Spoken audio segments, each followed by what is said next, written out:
Hello, hello. All right, I think we're good. Hello, everybody. We're doing a bonus stream this afternoon. Should be a relatively chill stream, I think, because we're just going to be probably just doing some more content. We got a lot of things that we could do for content.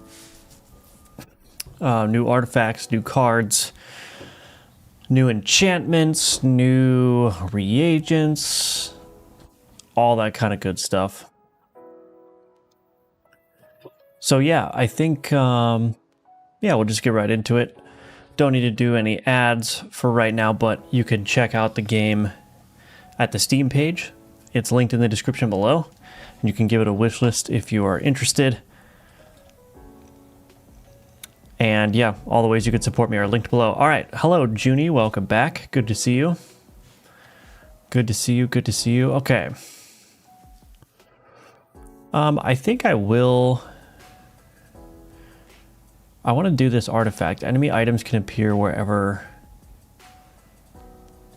wherever cards are available.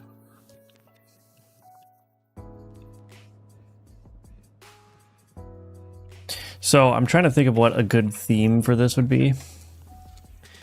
So basically the idea of this artifact is that maybe enemy items can appear as combat rewards.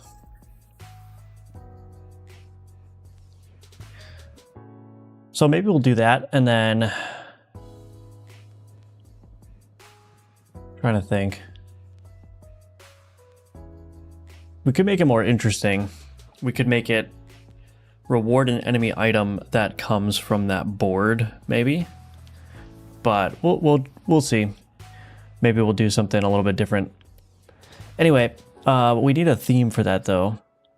So I'm thinking maybe like a life force rip or something would be cool. Some kind of extraction mechanism.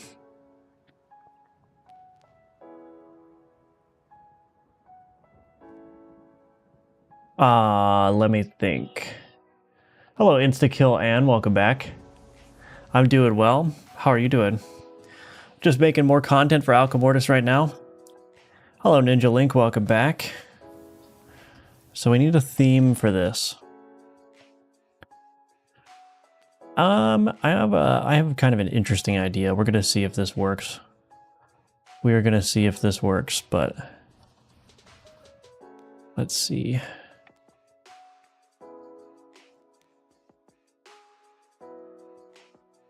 Let me put the background on. Yikes, that doesn't look that great. Maybe we can do like a circular select.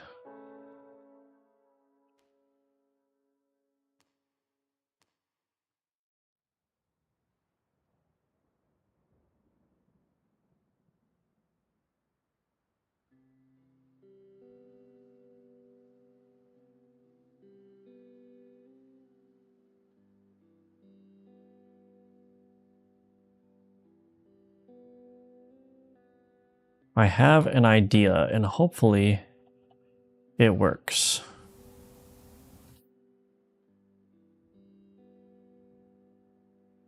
Okay.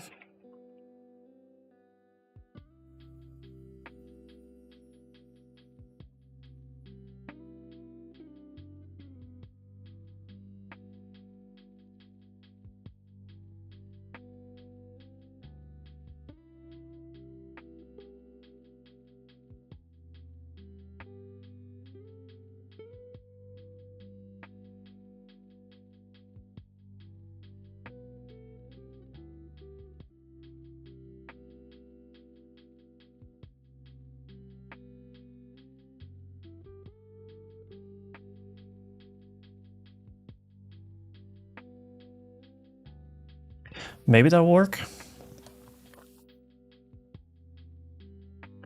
The other problem is just that this is not very large either.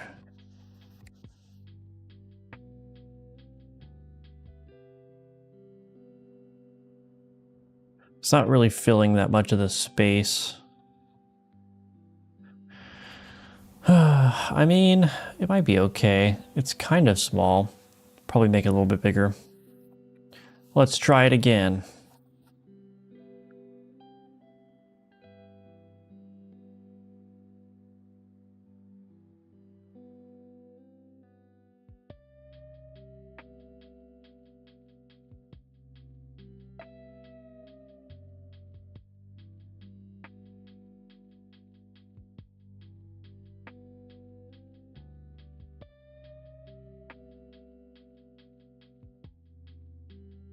Okay, that should work.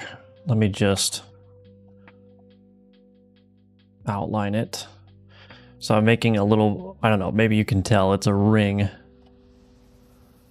So make a little bit of a ring here. Try to make it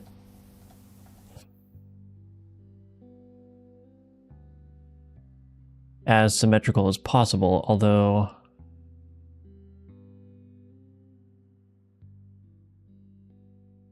yeah, that should work. Make this a little bit thicker there.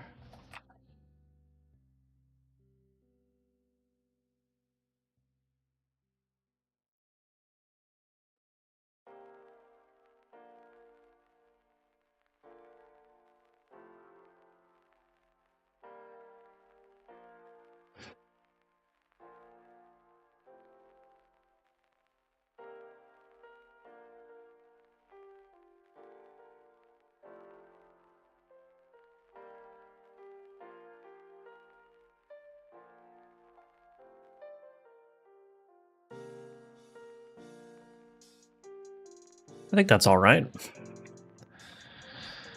Let's make sure that we have enough space before I go too far in making this. Okay, that should work. Can also move it down just a little bit. Alrighty. Let's see how many meetings I get dragged into during this stream. Yeah, just finished with the house renovation. Crafting levels for Angry Birds Reloaded, and you just popped out. I must stop to see how things are going on your side. Awesome. Yeah, good to have you back. 65 stream streak, goodness gracious.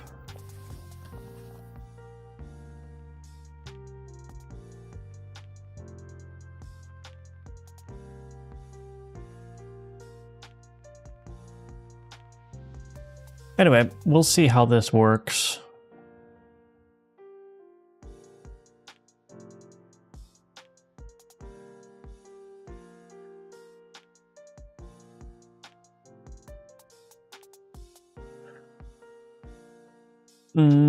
Oh gosh, this is gonna be hard.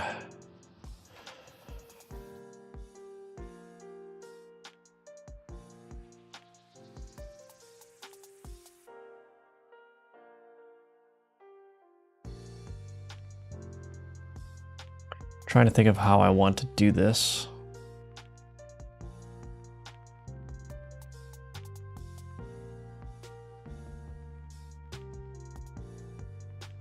Let me just see if, you know, I could get some shading in here and we'll see. We will see what this looks like.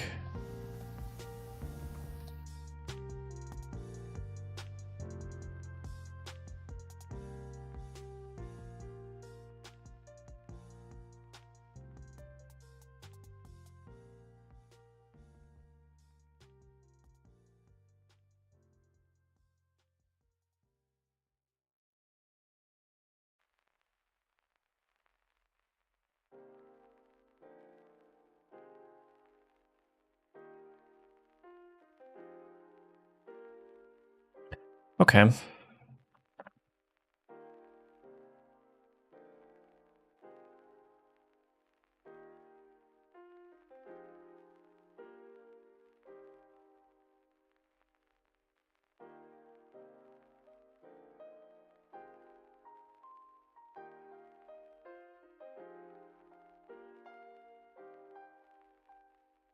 Yeah, that should be okay. Hopefully that'll be okay. Now I just gotta figure out what to do with this piece.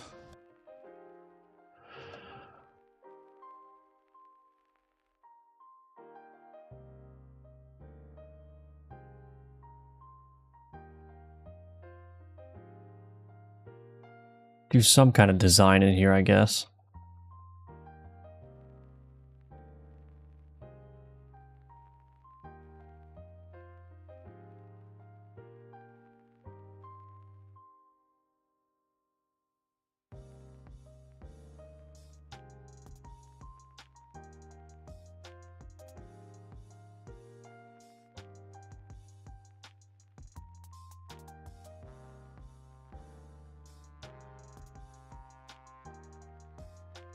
Wait, this stream is on more than YouTube and Twitch? You're reading messages that I haven't seen?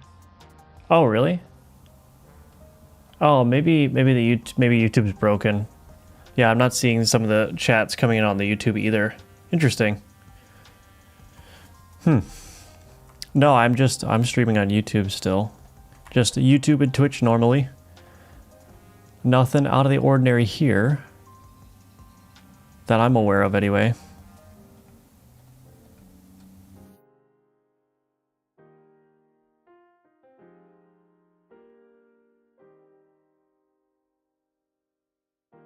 I don't know what to do with this part. Maybe if we make it look... Let's see. We'll fix that part up later, I guess. We probably want to make this look a little bit three-dimensional. Yeah, that should work. Okay, that should work.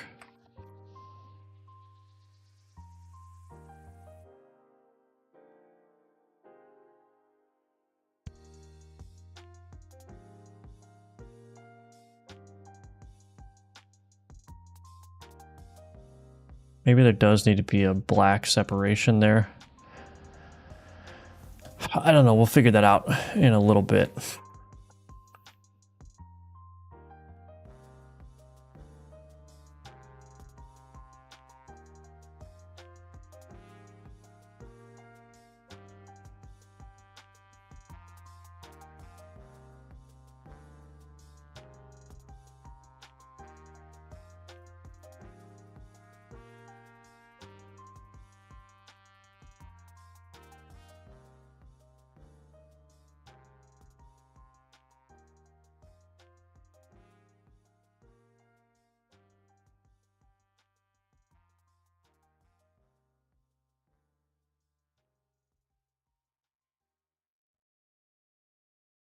I'm just messing around, really. I don't really know what I'm doing.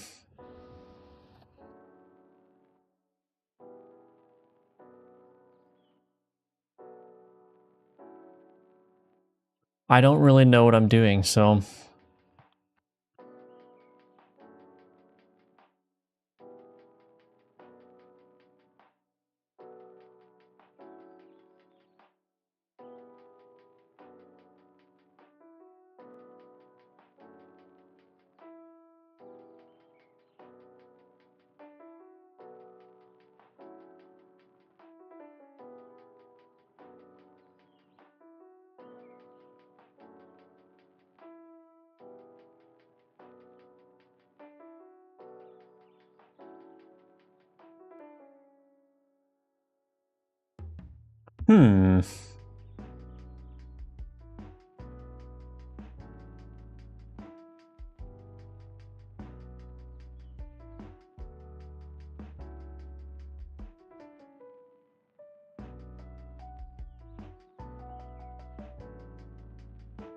I don't know what to put here. Hello, X-Jokes. Welcome, welcome. There's a live chat and a top chat that works differently. Oh, right, yeah. That's just silly. What will this artifact do? This artifact will allow players to have a chance to get enemy items after combat. So that's the idea behind this one. I just don't know what to do with this section here.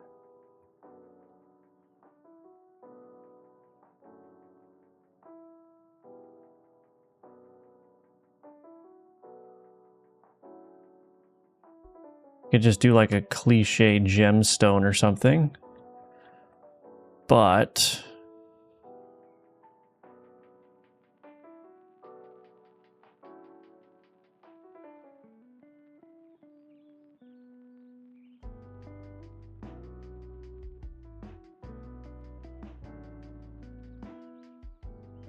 I am not terribly good at drawing gems.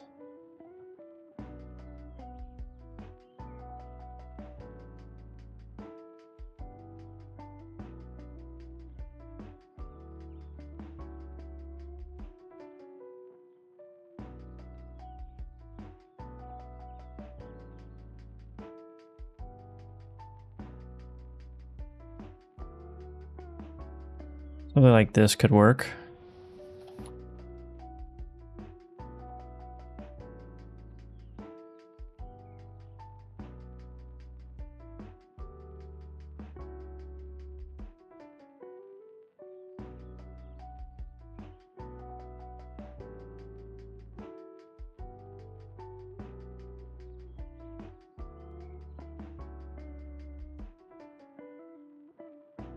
Yeah, we can actually fix this up a little bit.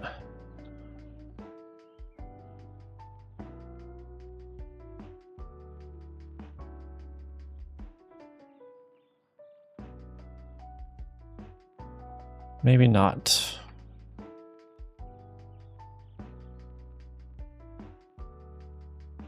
Yeah, I almost wonder if, let's just try this. Let's try shaving large parts of this off.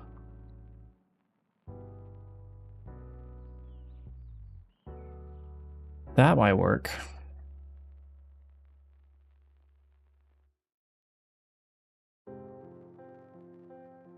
Oops.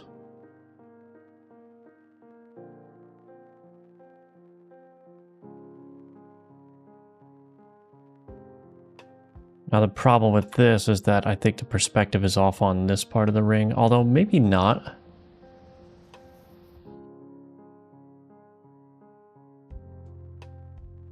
Maybe if I just bring that in, bring this one in.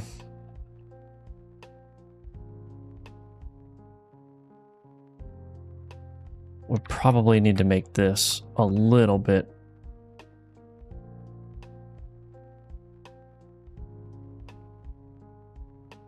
I'm gonna have to redo all the shading that I did here, but that's all right.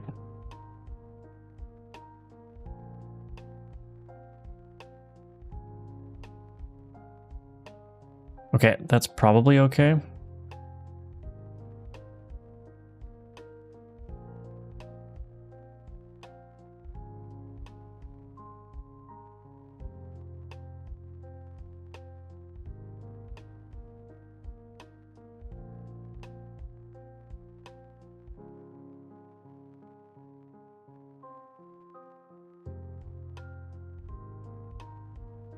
Yeah, that'll work.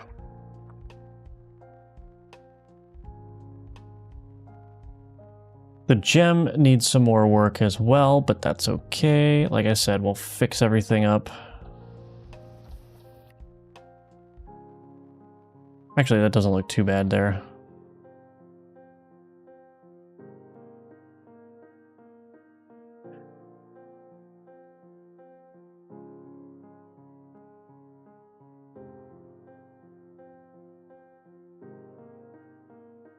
I think that's probably...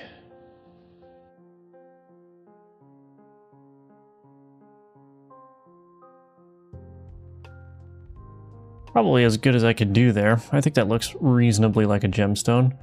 I could put maybe little darker spots in.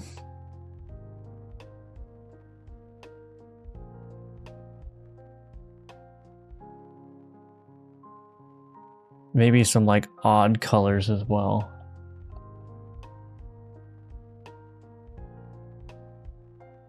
Although maybe not. Well, we'll just call it good for now. We'll worry about that later.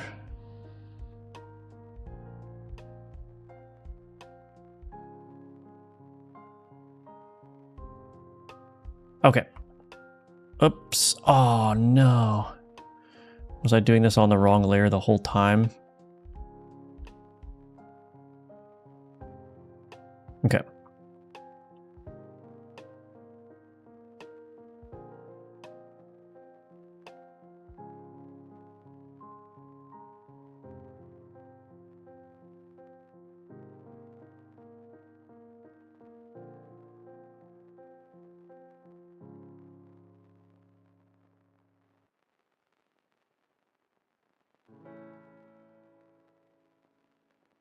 Yeah, that shape is probably better. Oops.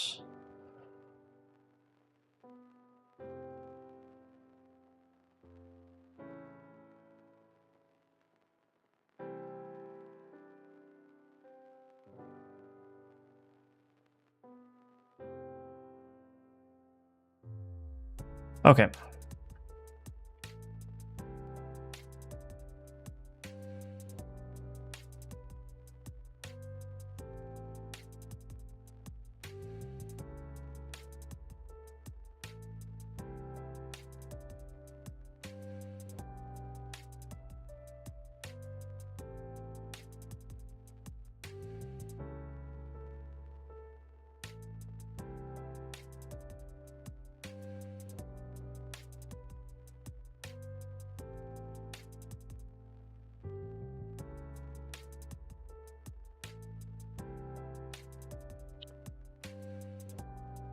I think this will work.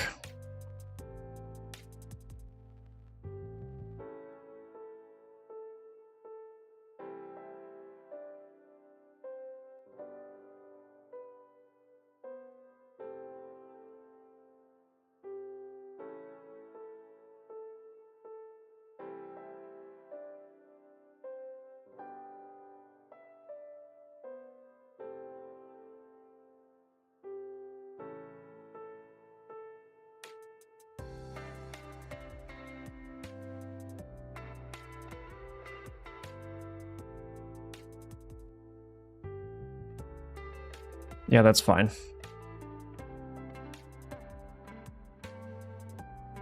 We'll just call it ring.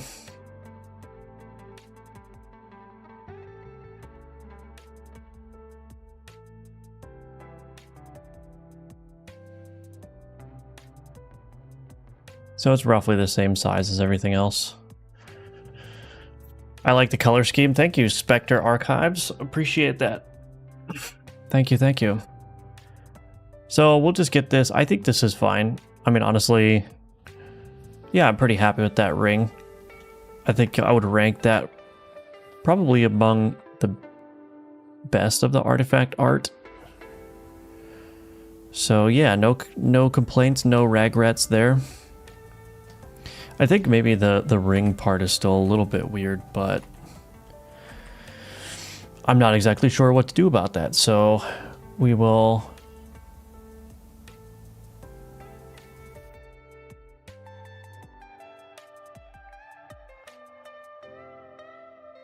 We'll just let it... Well, maybe... Oh...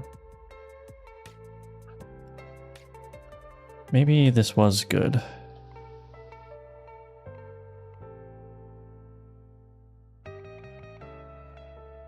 Okay, well, we're just messing around. Give me 1 second.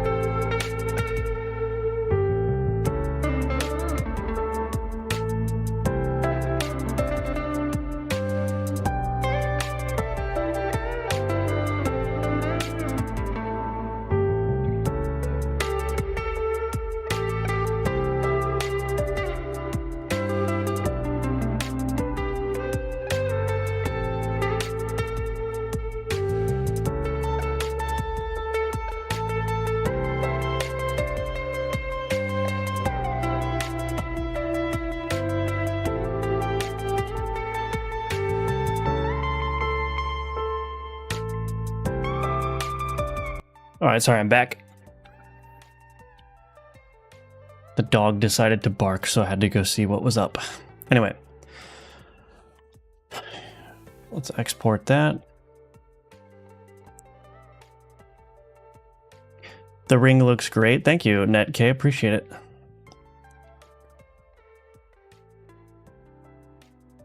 Ring of the Subjugator.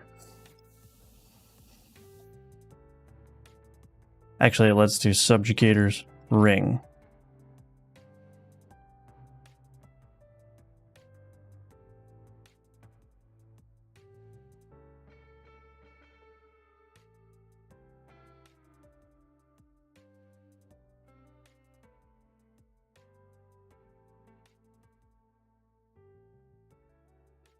Okay, edit region, ring.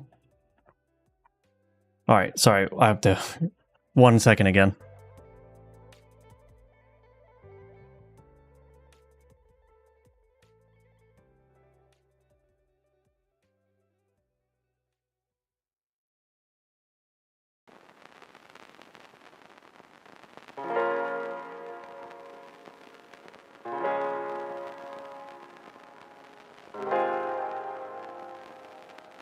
Okay. One ring to subjugate them all, yes. Subjugator's ring, okay. So now we have to do the script for that.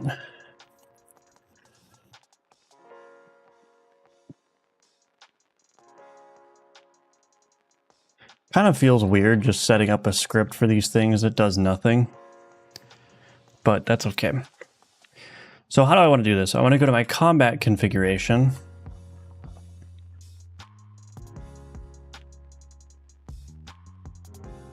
So rewards is equal to that. What we're going to do is we're going to say, yeah, so we're just going to add additional rewards. So var ring count is equal to, son of a biscuit. I need to do ID constants generator. That's going to update my artifact. Why is this here? Oh, that's okay. So that adds the ring to my class. So we have the ring count artifact manager, get artifact count by ID, artifact ID dot ring.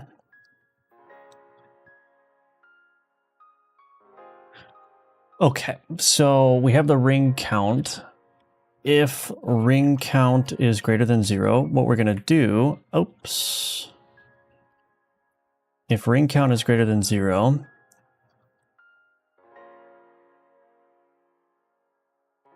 maybe we'll take one of the cards off of the enemy board here. So let's do var loot table. What does the card loot table manager use? Weighted loot table. Card definition resource.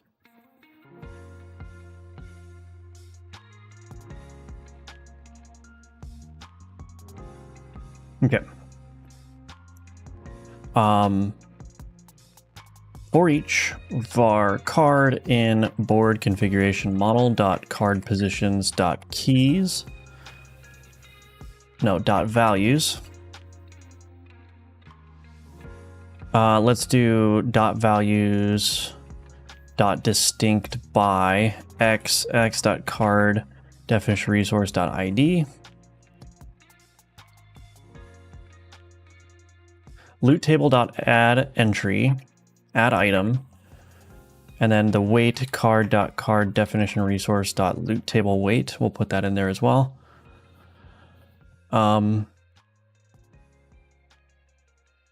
Yeah, that should be fine. And then we want to pass the RNG as an argument to this loot table.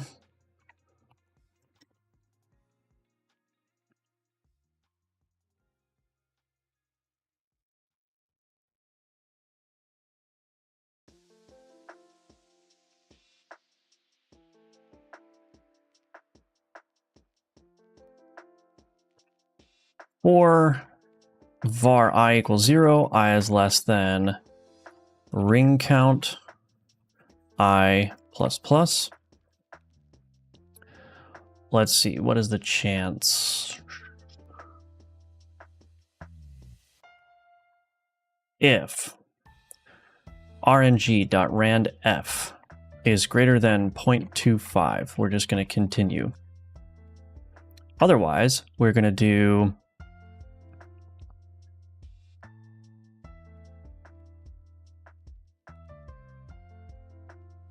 loot table dot pick item. If enemy reward card is null, continue.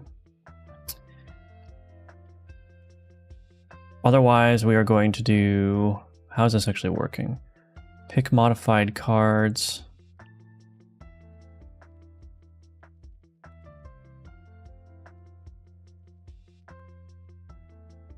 Pick cards. What is this doing?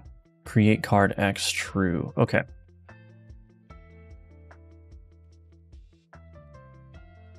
Rewards dot add. Oh, this should be, let's just make this to list. Rewards.add, create card. Enemy reward card, true. Return rewards. Okay, anyway. So if we have any of this ring artifact, we're going to construct a loot table. The loot table is going to contain entries equal to the unique cards that are on the unique items that are on the enemy board. And then we're just going to iterate for every ring. We have a chance here. Maybe I'll just put this public const string reward. No, not string. Float reward chance is equal to 0.25. Ring.reward chance. Now I wonder if I could move some of this into the actual artifact, but that might be a little bit too much work. We'll see. I mean, this code here is starting to get a little bit wonky, but the thing is I need to use the RNG that's on this combat configuration object to ensure that, you know, like if two players are playing the same seed and both players get the ring artifact, then both players should get the same reward outcome when they go to a combat encounter. So that's why we're just using the RNG object on here. If ring reward chance continue, so then we're adding a new instance of that card, and then we're returning that.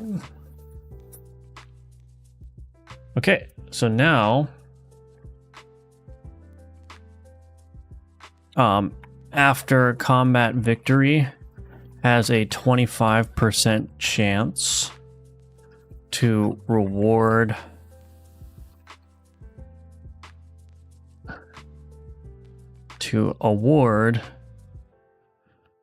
a random enemy item toward one defeated enemy item. Something like that.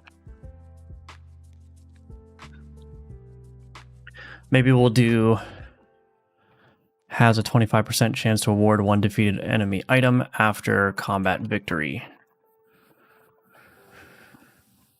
Okay. Project settings. That's a pretty cool card, actually. Assuming it works. Test player artifacts, let's just add ring. Okay, project settings, ignore save file, let's turn that on. All right. Hello, Emerson, welcome back. Sorry, I think your chat was there for a while, but I was locked in. Bro. Game dev grind set. Subjugator's ring. Has a 25% chance to award one defeated enemy item after combat victory. Sweet. Don't worry.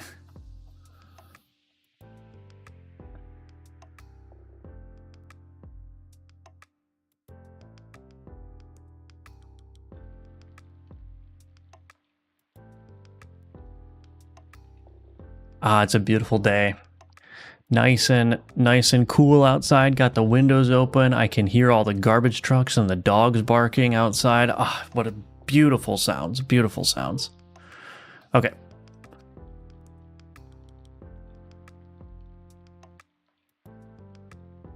All right. So let's see. I did not get an enemy item from that. I did not get an enemy item from that either. I guess I should turn the chance up to 100% instead of just trying to beat a bunch of combat encounters.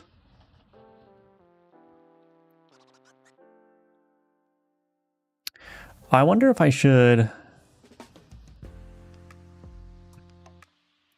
probably set that card tier as well. Anyway. Nope, still nothing. Now's the part where I question if this is this even working. Oh goodness. Do I have any debugger errors? I don't.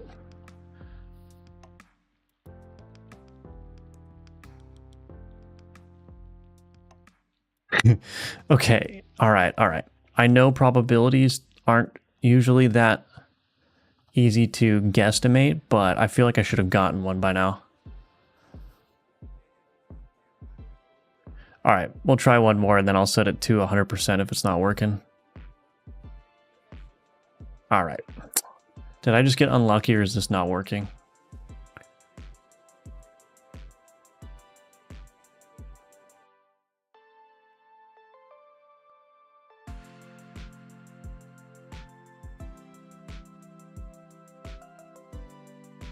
Well, I think the good news is that you guys can't hear the dog barking, so my noise suppression is working. That's good. Bad luck, bro. It probably is bad luck. Because you figure, like, there's a way to calculate it. I always forget how to do it, but if you have a 75% failure rate, the chance that you'll fail 8 times in a row is actually, like, pretty substantial. It's just how probabilities work. But that's the weird thing about games, too, is that if you just rely on pure probabilities, a lot of times it doesn't feel that great. So see, that one worked. See, I got the fox. So I was just getting unlucky. You know what? Maybe what I'll do. So these are not additive chances. It will do a 50% chance for each ring that you have. So it's not like if you have 2 rings, it becomes a 100% chance. It'll do 50% chance for the first ring, 50% chance for the second ring. So if you have 4 rings, you know, it's possible that you'll hit the 50% chance 4 times and you'll get 4 results.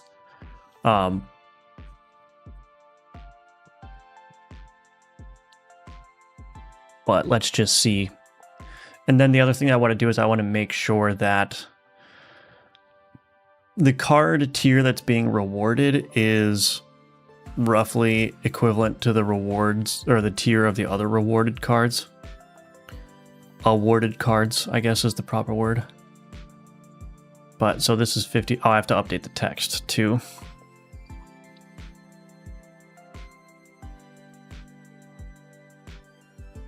There we go. Field mouse. Hee hee. Look at how cute he is. Okay. Actually, I really like this artifact. That's a cool artifact. So I think introducing more ways for the player to acquire enemy items is just going to be a great way to improve the variety of the game as well. So this is like one of potentially several ways that I want to allow the player to acquire items, enemy items.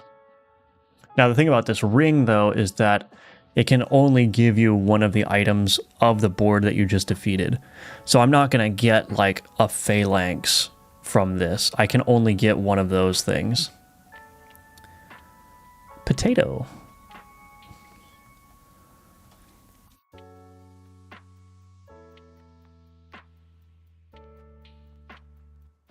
I feel like this is proccing every time now. What in the heck?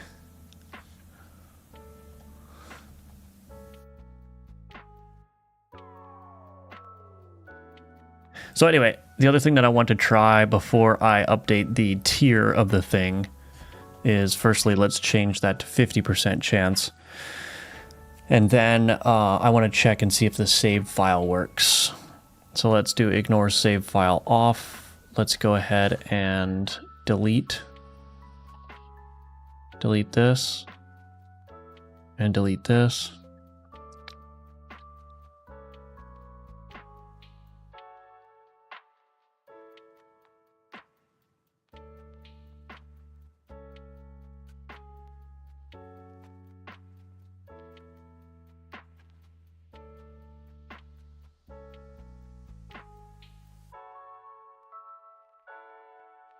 I also made a change to the map generation.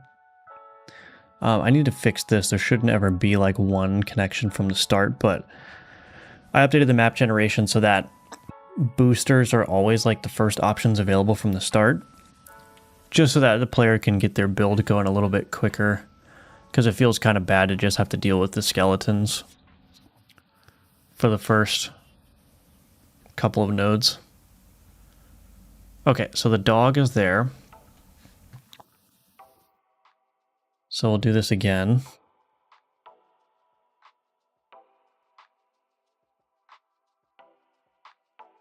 Or just make sure I get the dog several times. Dog again.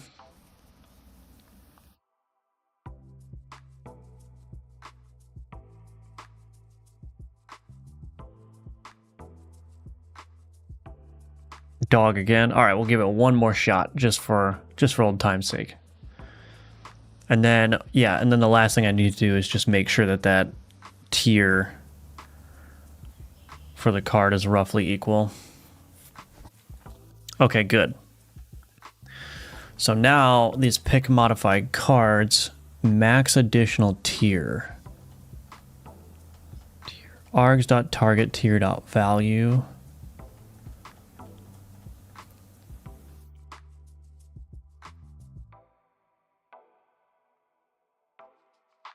Hello, Kelso. Welcome back. Good to see you.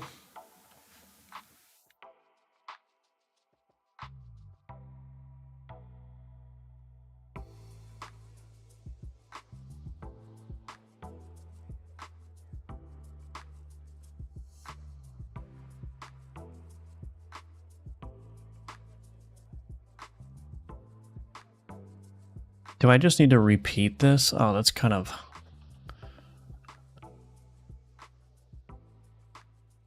Maybe I'll just do public static int get tier for target tier. Int target tier.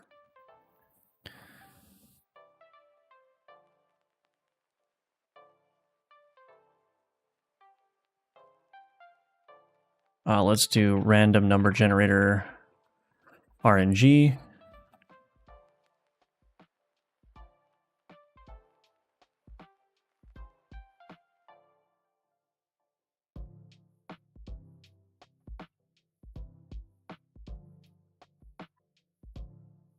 Get card tier for target tier.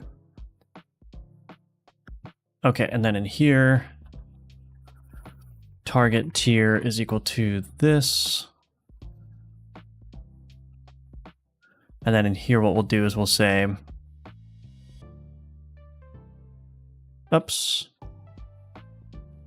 var enemy reward card is equal to this. Ah. Oh, let's just do var duped card. Duped card dot set tier capped.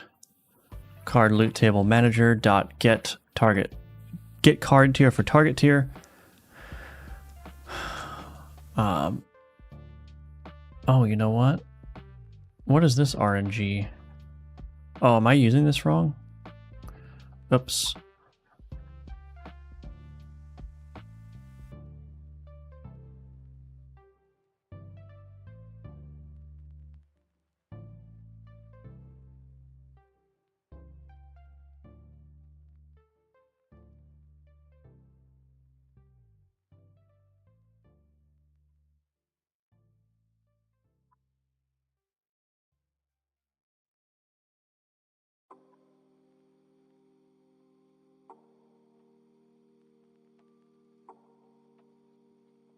I guess I was using the wrong RNG object.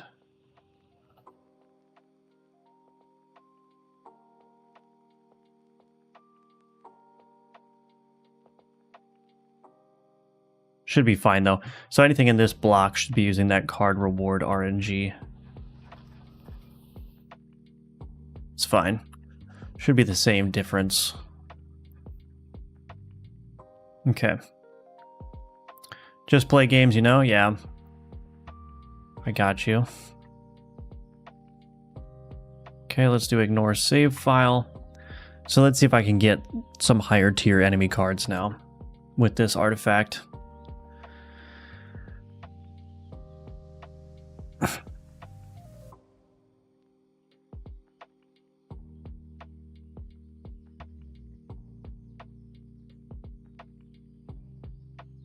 I do not get the reward from the boss fight though, which I think is okay because you get that boss soul instead.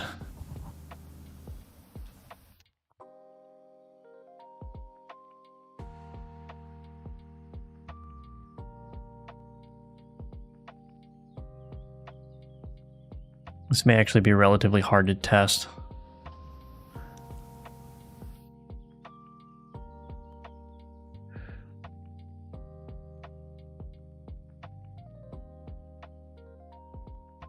All right, let's see. Come on, give me something. It did not give me anything. All right, let's try again.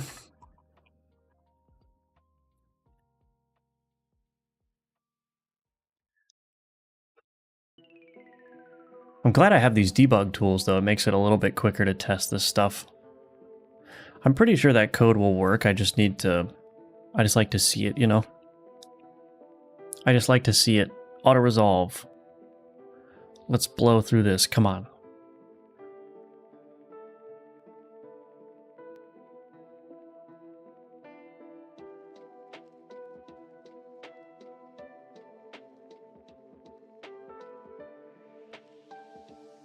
Now I'm not getting any any enemy cards.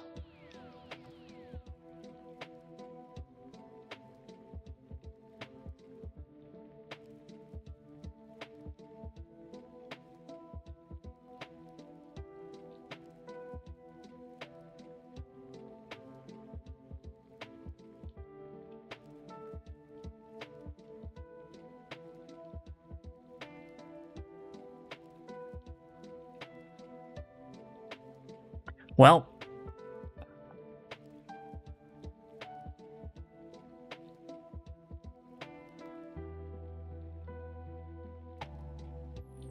come on, give me something.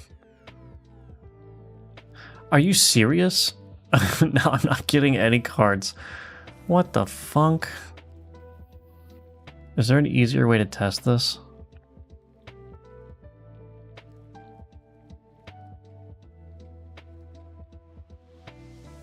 Why am I not getting any more cards? What's happening? I feel like something's broken.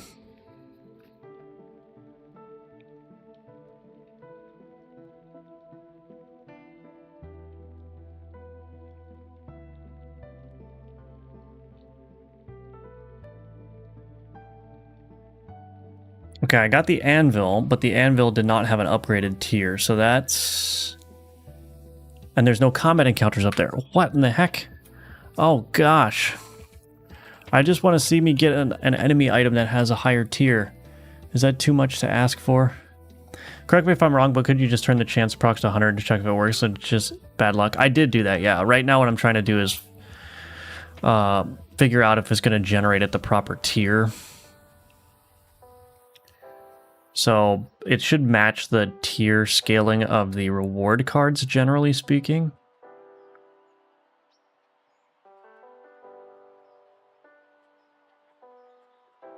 So I got some mutton. What are you doing? Just finishing up the testing on a new artifact, Celestial Beagle. The Subjugator's Ring here. Unlocks. Look at how many artifacts we have. Look at that.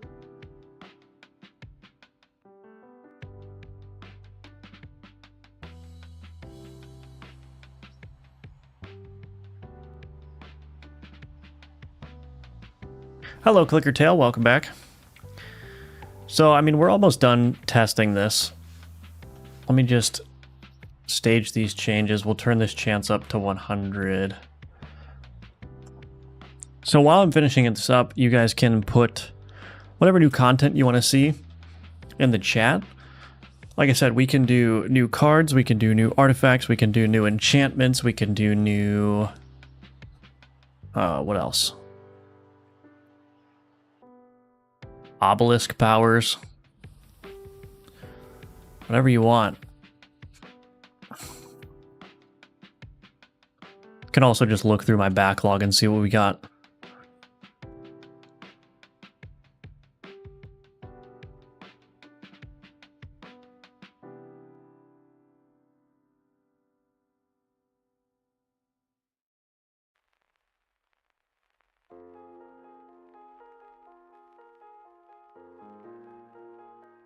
I want DLSS 5.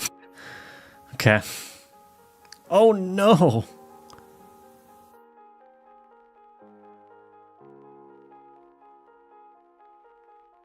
My God mode item got exhausted. Maybe I should put immunity to exhaust on that so that doesn't happen again. What?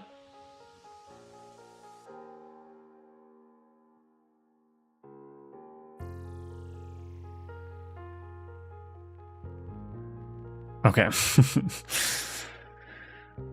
Oh, so I got a carrot. Yeah, I mean, it's working.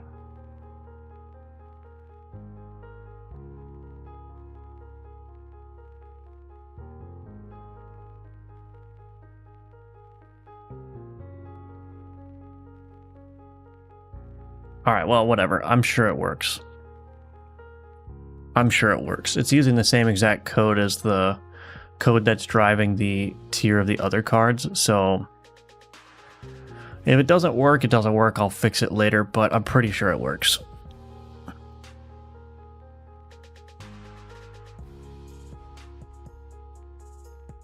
Yeah, should be all right. Anyway.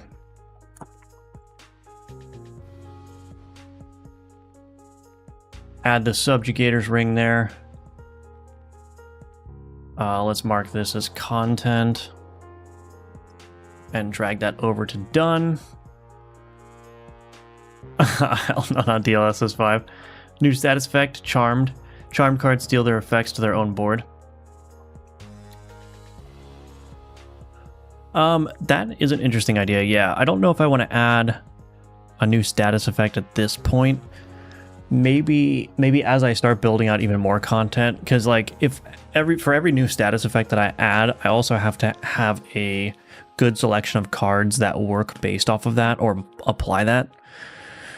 So I think my approach is going to be start building out the library of cards that the player has access to, and then if I'm starting to feel limited with the abilities that I currently have, then I can introduce new status effects and new damage types and whatnot, and make new cards that build off of that.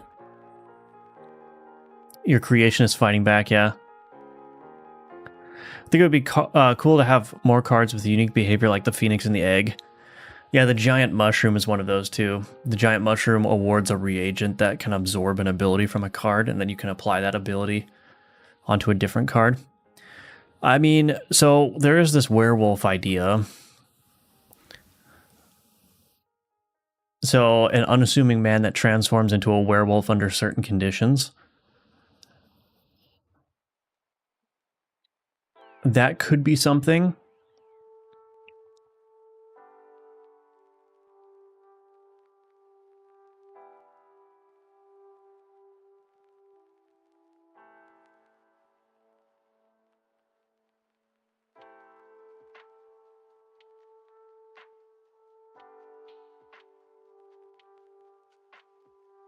Yeah, that could be something. What about something that can burst, but burst scaling damage by removing status effects from a target? I already have a card like that. It doesn't work very well, so that probably has to be redone. But yeah, it's a good idea, and it's a good idea because it's already in the game.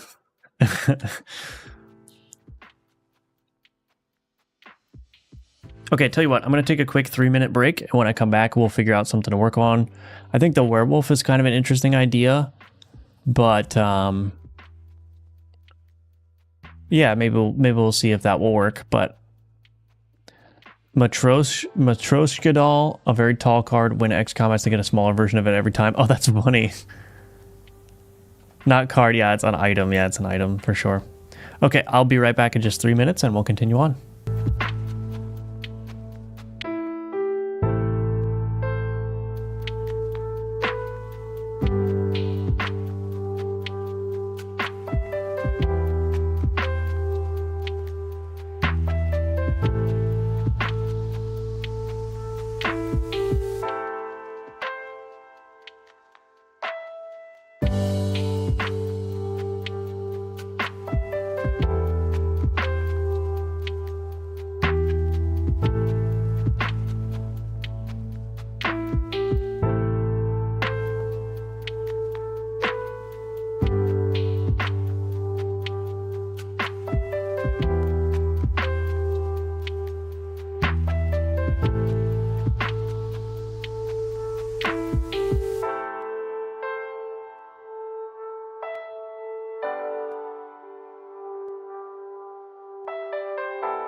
All right, I'm back. Still fingers crossed for a new boss before playtest. We can think about doing that. The Matryoshka doll is kind of genius. What website is the best option to learn GD script? I don't know. I mean, I think GD Quest is good. But yeah.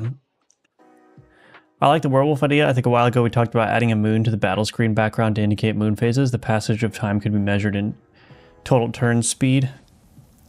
A mage boss would be cool. Yeah, we did talk about the moon phase thing. Probably won't do that, but maybe we'll try the werewolf thing. Now the question is, do I want to communicate to the player that this will transform into a werewolf? Or not? Do I want to leave it a surprise? That's the main question.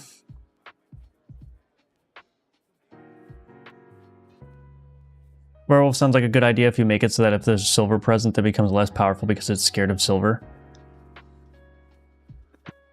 Yeah, I actually don't have silver in the game yet. That's interesting. Should do silver something.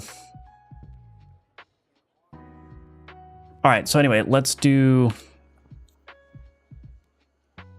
card creation tool.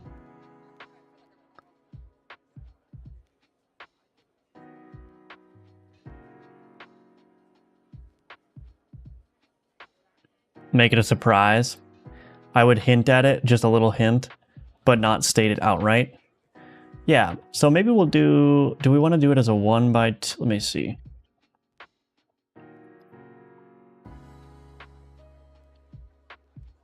Let's do the card inspection tool here. If it doesn't say anything, I would probably be confused like I was with the dowsing rod. Yeah, I think we could leave it as a surprise. Maybe I'll mention something about it in the flavor text. Like maybe reading the flavor text makes it kind of obvious what it does, but it's hidden otherwise. So like the players who take the time to read the details will know, but the players who don't will just be like either surprised because it will randomly transform, or they'll just constantly throw away that card, not making any use of it. So anyway, enemy or ally cards. I need to be able to filter by size here, so I could see all the cards, or all the items. I keep saying cards, all the items that are 1x2.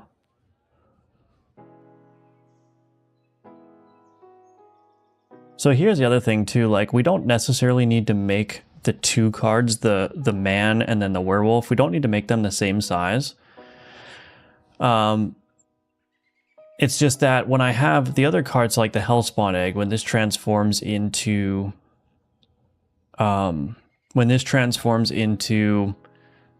the imp, it's the same size, so it can just replace this card, this item, and be in the same spot. But if the werewolf is a different size than the man, there's going to need to be some way of handling that. Probably delete the card of the man and then introduce it as like one of the overflow cards that you can pick, maybe. The problem there, though, is that means that the werewolf trigger would have to happen as the result of combat rather than something else.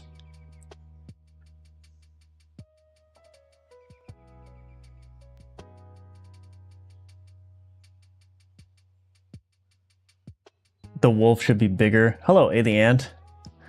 Yeah, so the problem, like, so yeah, so that's the problem. If the card is not the same dimensions, if the item's not the same dimensions, I will need to have some way of adding it or making it clear to the player that, oh, you got this new card. You know what I mean?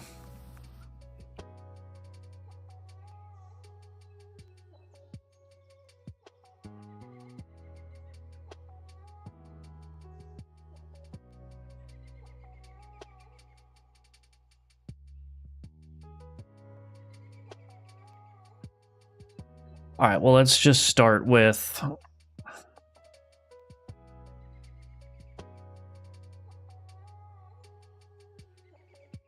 let's call it Strange Man.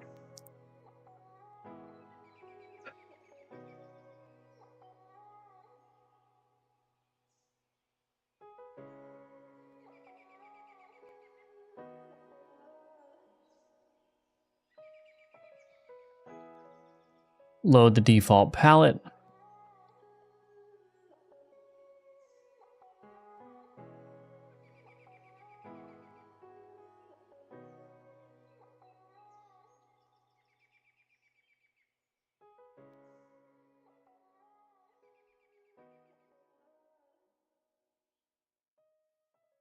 I'm just trying to think of like what I want this to be.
Well, we'll figure that out later.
I'm gonna make him look a little bit hunched over.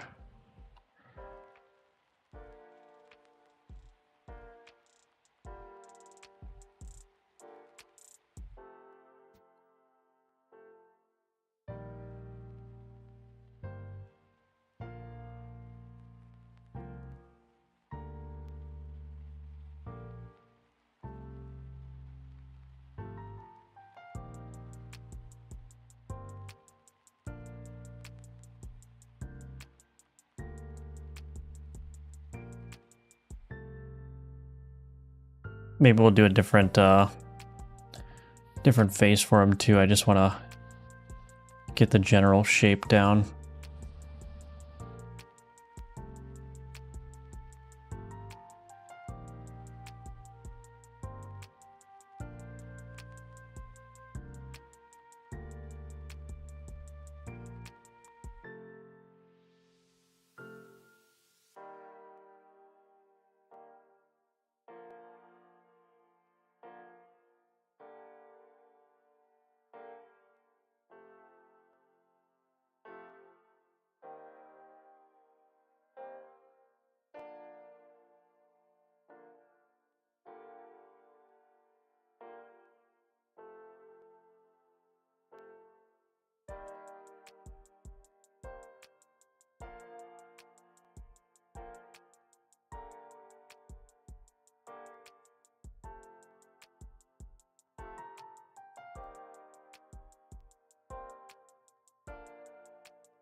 maybe...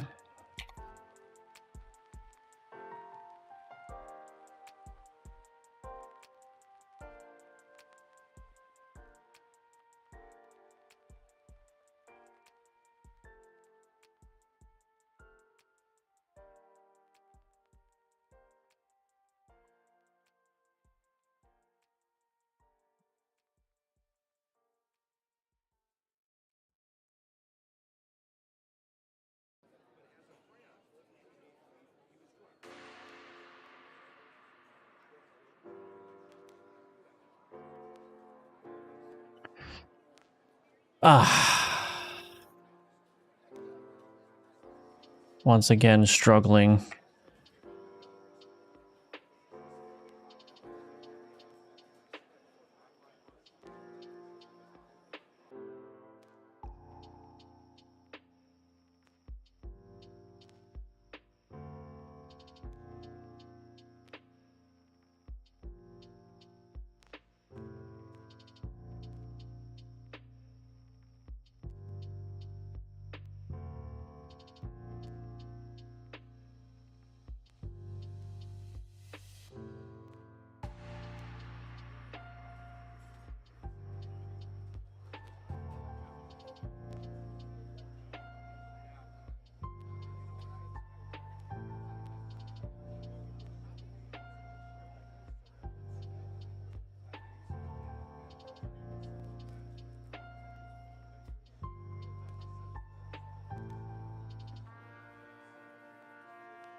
Nope.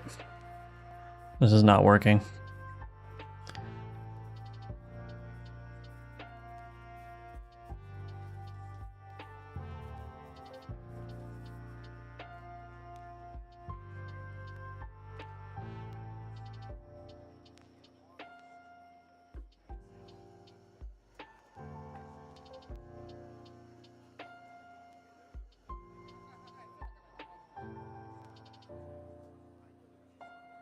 This is not working at all.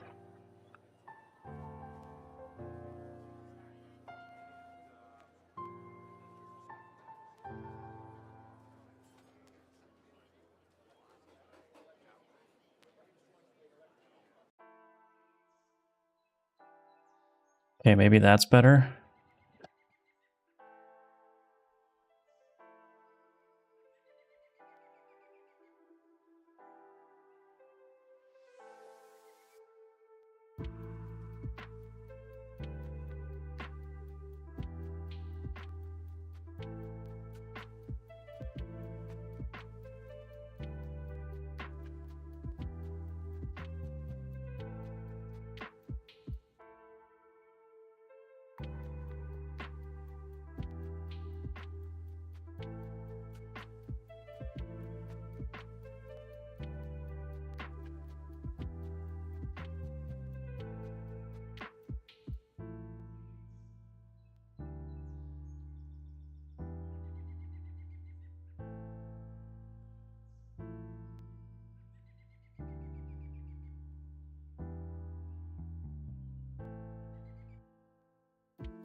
Still not working.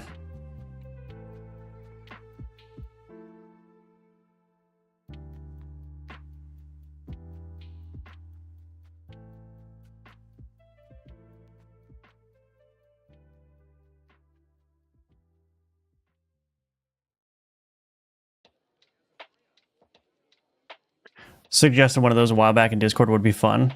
Hello, Deuce. Welcome, welcome. Good to see you again.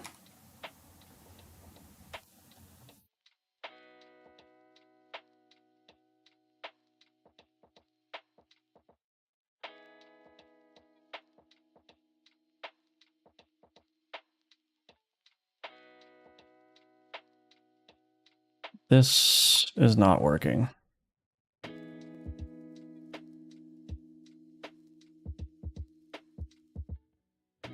Really?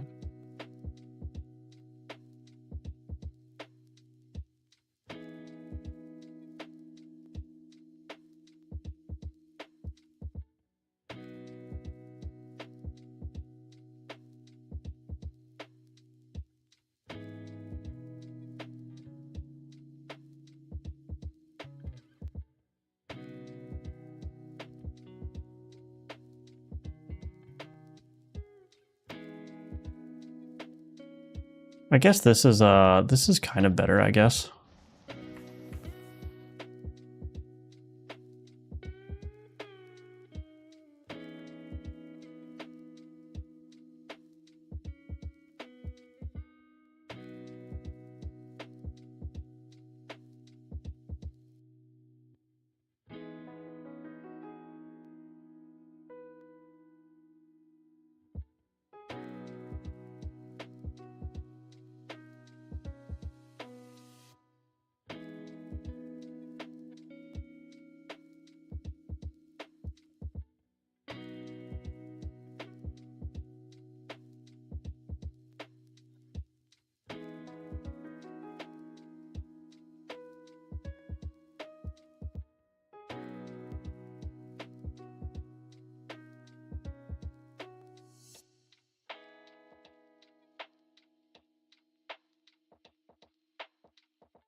Maybe that's kind of working.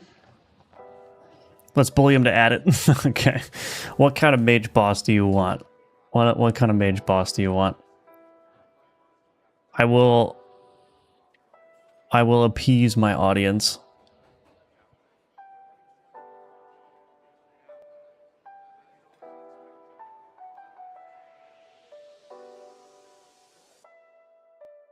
Oh, man. Okay. I think maybe the shape is there now, hopefully.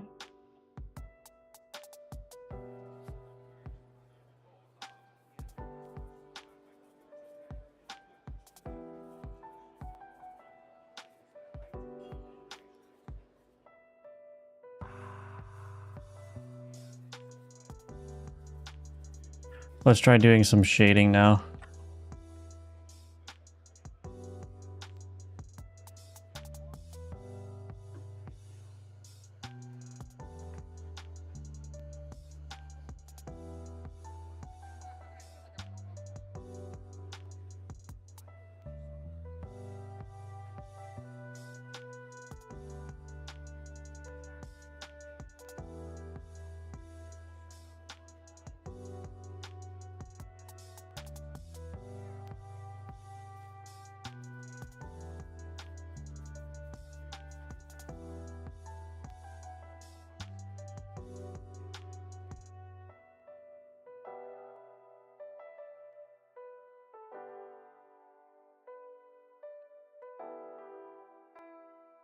Okay, and now my cat is begging to come into the room.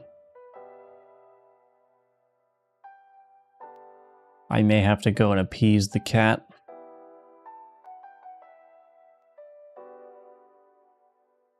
May have to go appease the cat as per usual.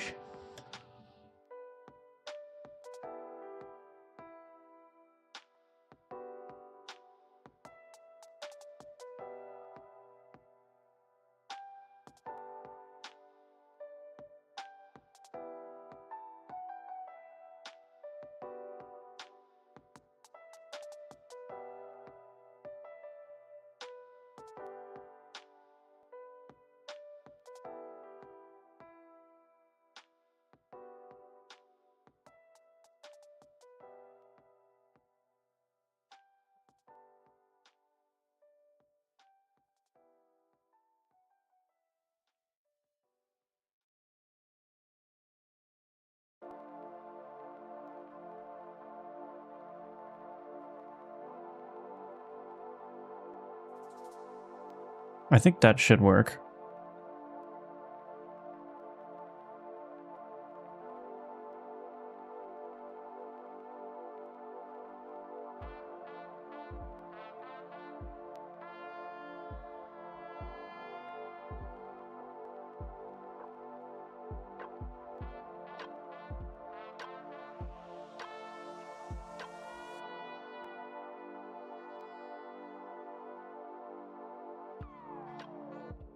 Okay.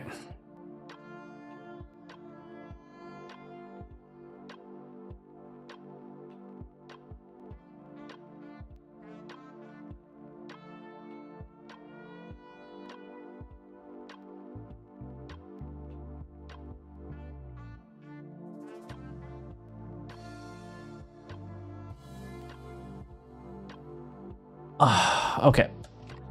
The cat has quieted, so I'm going to keep ignoring him.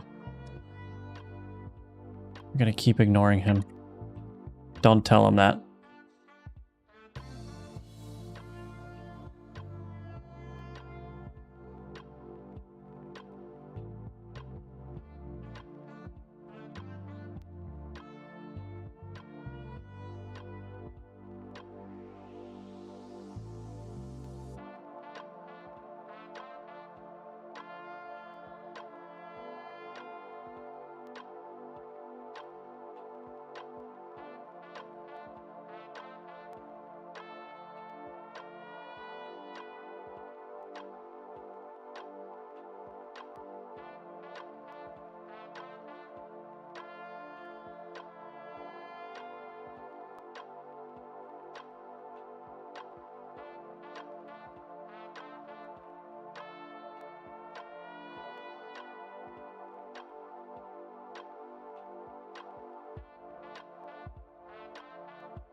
Maybe that's good. I don't know. Does it look like I know what I'm doing?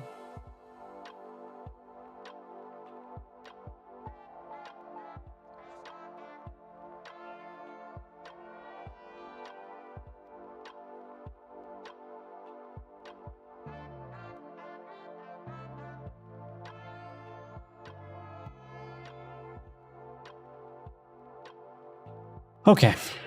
Jeepers, the werewolf is going to be hard.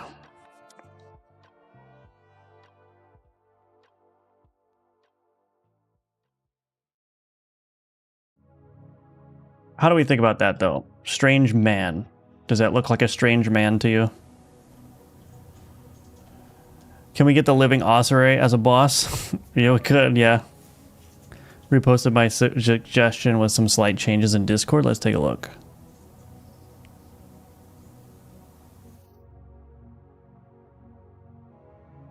Let's take a look. I mean, we're not going to do the new boss today, but maybe at a future content stream.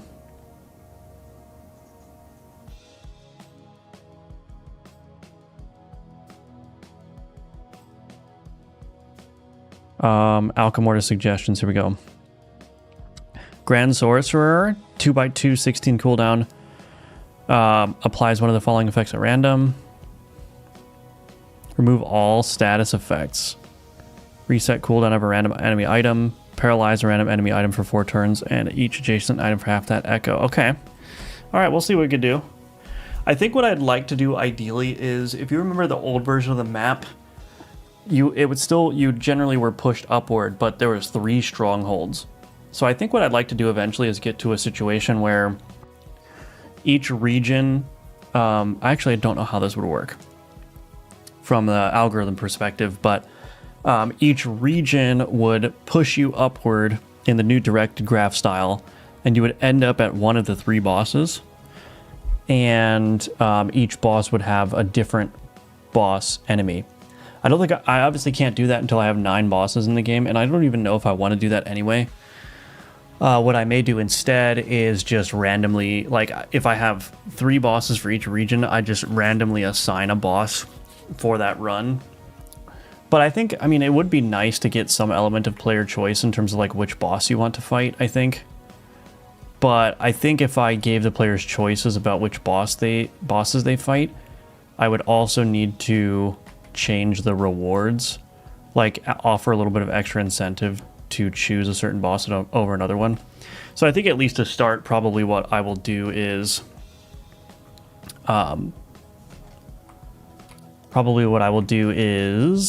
what am I saying? Just have a certain number of bosses that can exist in each region, and then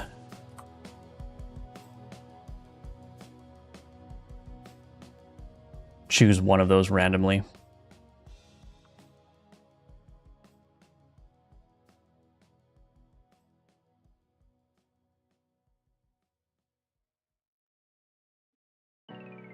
Actually, I wonder...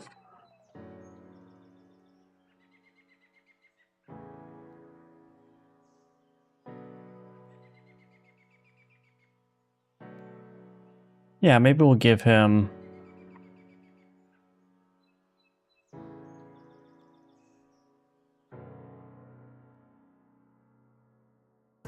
No. Okay, anyway. So here's our strange man. Goodness gracious. Looks good so far. Did you learn to make pixel art because you know how to make games, or did you learn how to make games because you know how to draw? No, I definitely learned pixel art because I wanted to make my own games, obviously, and, you know, it wasn't really feasible to... I mean, it's just not... honestly, it's not that fun to hire somebody to do art for your game because you have to spend all the time going back and forth with them, and money leaves your pocket, and it doesn't end up quite the way you want, and it also slows you down because you have to wait for people. So, yeah, I much prefer... The reason I learned to do pixel art is because I just wanted to be able to do my own art, and what else? Yeah, just like be able to do things on my own timeline, basically.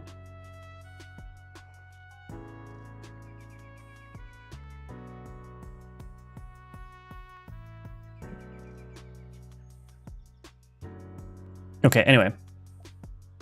Looks strange and like a man to me. Awesome. Sounds good. Okay, I'll be right back in just a couple minutes, and then we'll see. I don't know if we're going to get to the werewolf today, but yeah, just give me a couple minutes. I'll be right back, and we'll see how much we can get done here.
All right, I'm back. So let's see. So we still have to figure out what condition we want to be met for this guy to transform into a werewolf, and we still have to figure out you know, if the werewolf is going to be a different size, I've got to figure out how to make that work as well.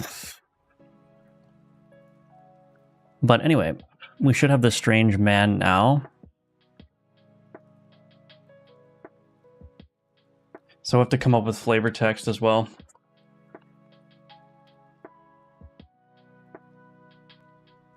We'll have to come up with some flavor text. Let's see. So this is a minion. We'll make him a minion ritual. Turn cooldown, 19. I mean, the really fun thing to do here would be to make him relatively weak. And then hint that he transforms into a werewolf. Favorite niche, Isaleb is back. How's it going? It's going well. Hello, Artem. Good to see you. All right, so yeah. So what is going to be the condition here, and how do we want to account for that?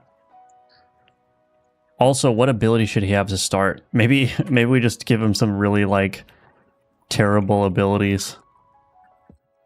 Like damage 1, ability builder .confuse. Maybe damage 1, confuse 1, something like that. I mean, we should be able to access that in the game already.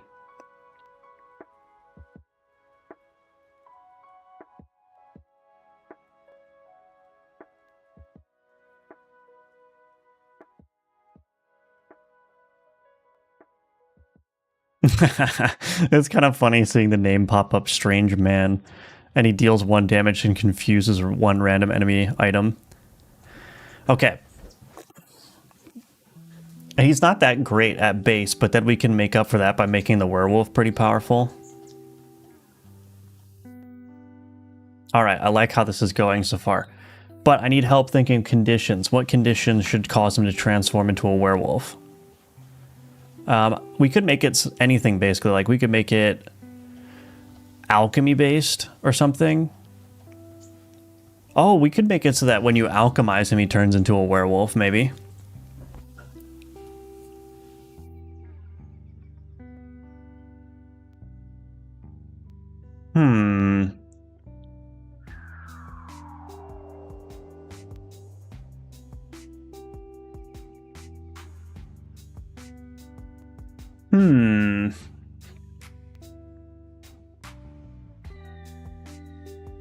If he turns on alchemizing, there's no reason to ever play him on the board, right?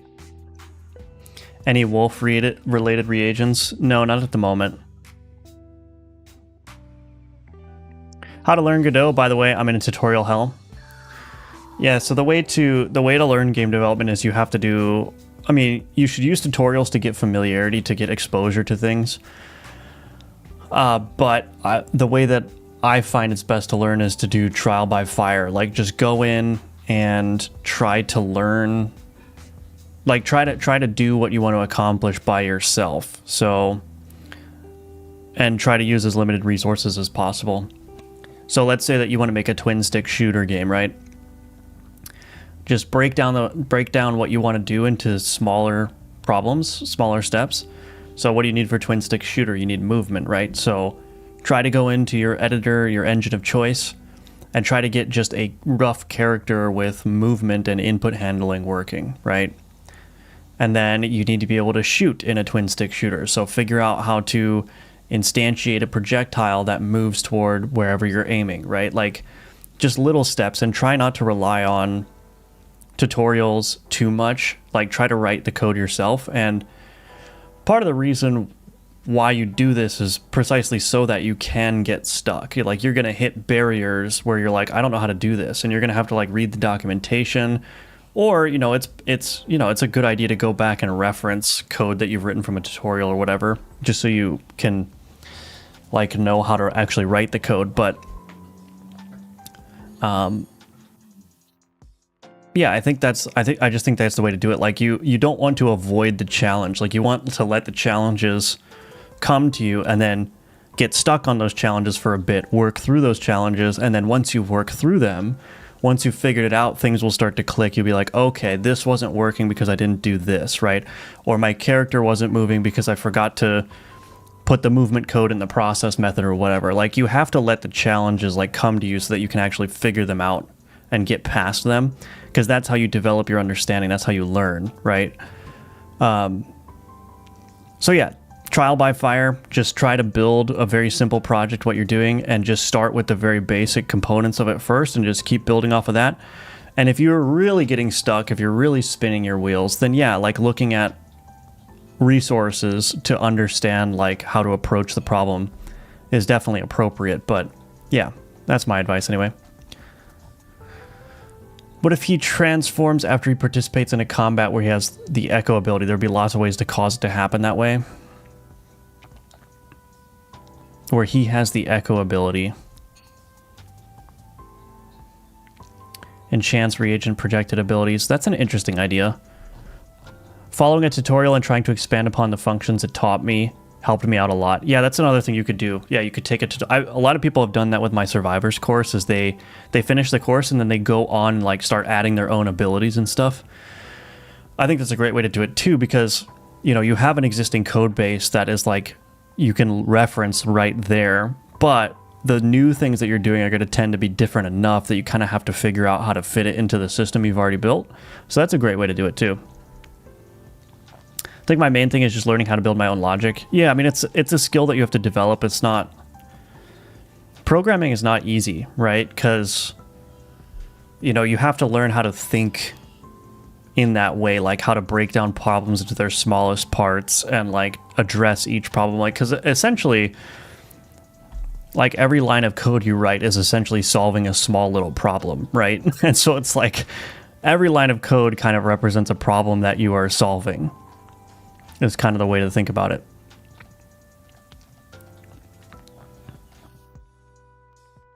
Anyway. Echo transform into werewolf is an interesting idea. I'm learning Godot myself, and I started from Firebelly's course. First 20-30%, I just followed the lessons and read documentation of things we use there.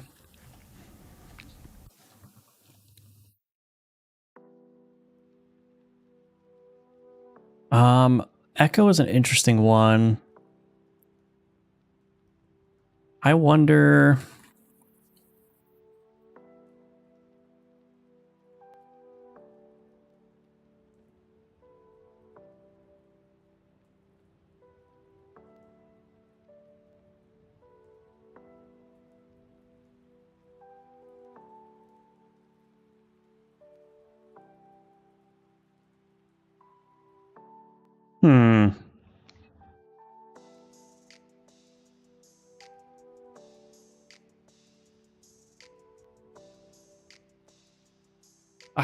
I have a kind of an interesting idea. Let me know what you think about this. We can make it tied to upgrades, right? So what I could do is the Strange Man, it could have an innate ability. And the innate ability is he gains another ability every time he gets upgraded or something like that. And then once you hit like upgrade tier 3, he turns into a werewolf. I don't know. I haven't really thought that through, obviously, but... I'm trying to figure out a way to, like, you could trigger the transformation in a way that's attainable. I guess Echo is a good one.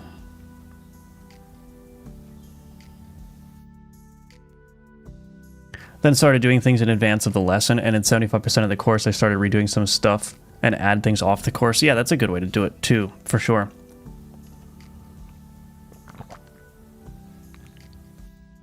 That sounds cool. You like the upgrade idea? Now, the tricky thing about this is that... So if we do the upgrade idea, the question becomes, what happens if he drops at tier 4 from some kind of booster event?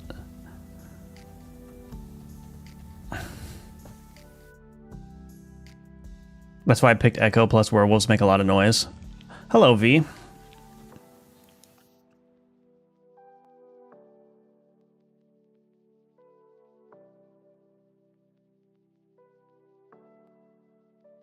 So how would it work? So if he echoes at all during a combat, he transforms into a werewolf?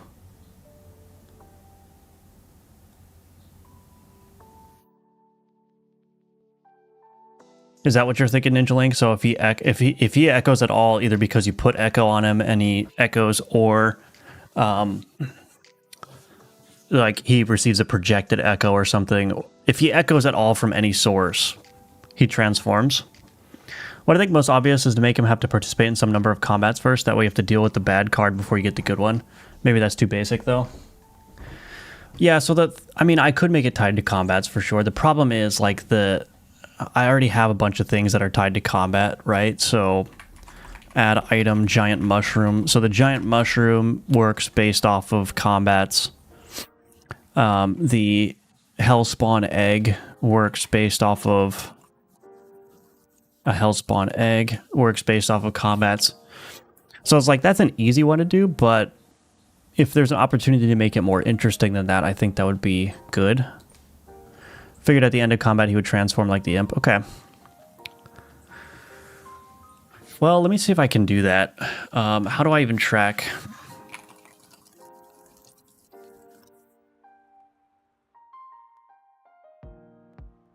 var composed echo detection, I guess.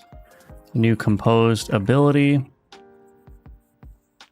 var ability type tracker provider is equal to new ability type tracker provider ability type type of echo.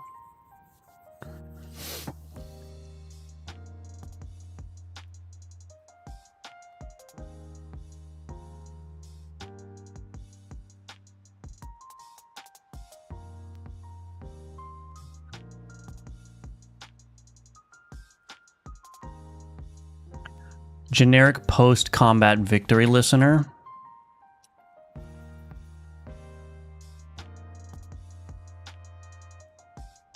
Where is this used?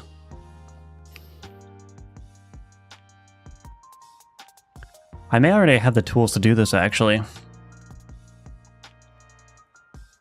Post-combat context.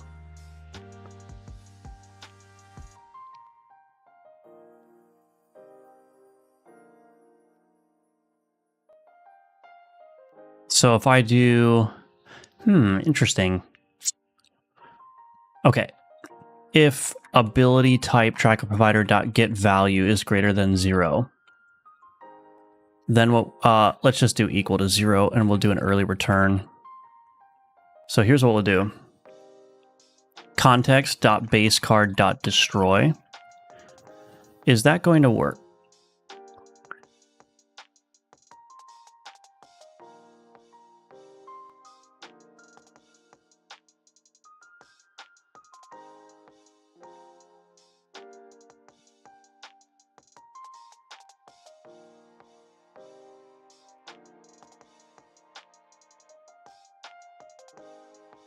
Destroying.invoke.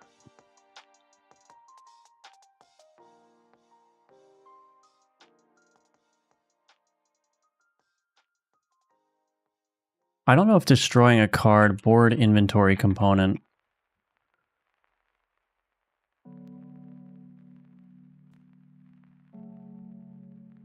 Try remove card.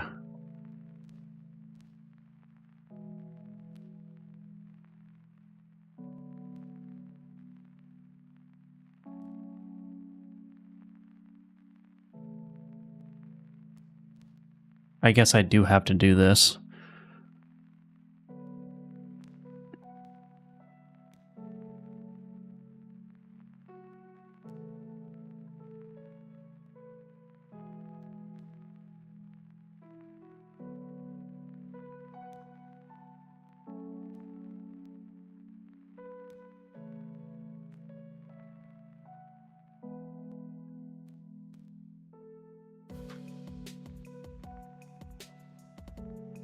Can I do this?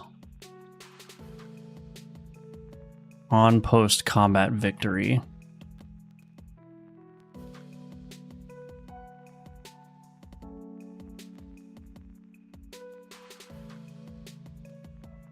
I don't know if this is going to cause any issues, but we'll see. Echo is interesting because then the transformation is less like the egg and more like an ability that could last a few turns. And Echo on him could synergize with itself. Yeah. Would there, hello Limbo Delivery, would there be a case where you would choose to create your own engine over Godot? No, probably not. I don't want to deal with the hassle of making my own engine. I have enough to worry about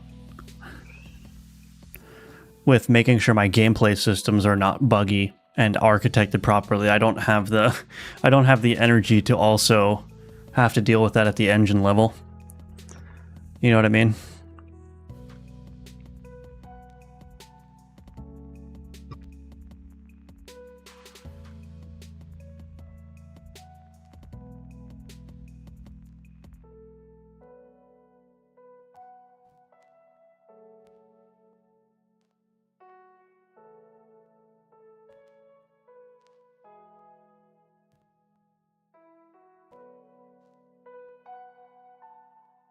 Something I could do in like an announcement here.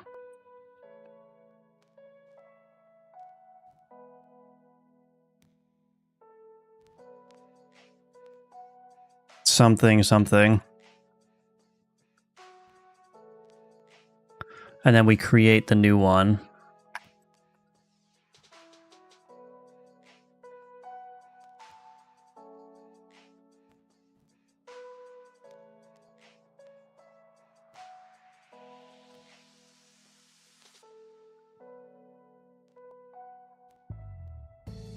We'll make it a hidden ability.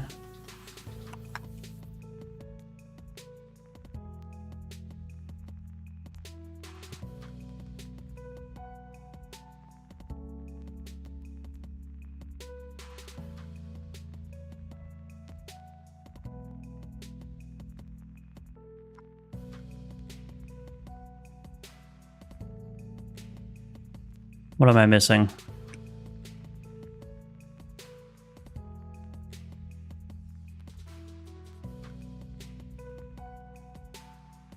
Okay.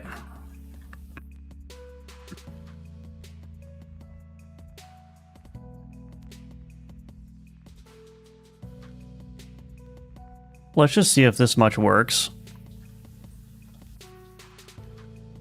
Strange man is doing something strange, yeah.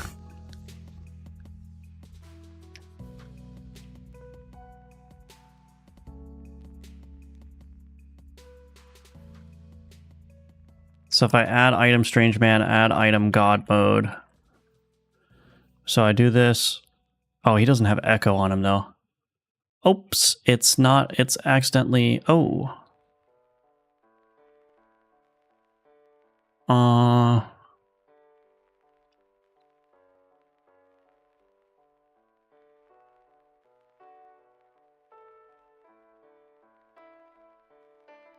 Is hidden is apparently doing nothing.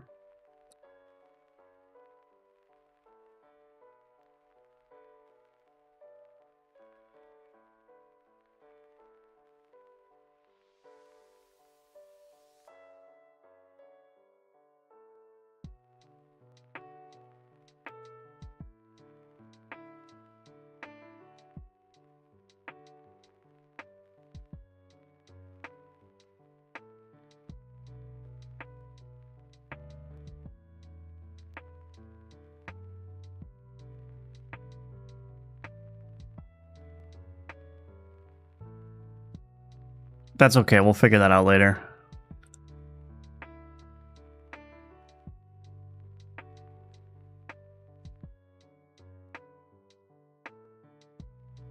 Can I configure that ability type tracker provider?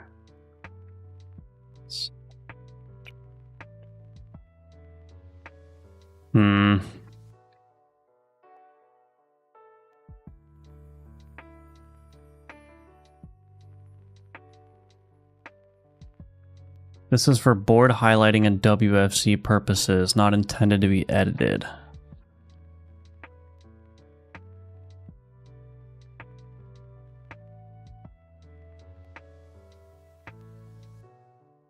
Okay, well I have a bunch of stuff to figure out. He's highlighting the whole board when I hover over him. Okay.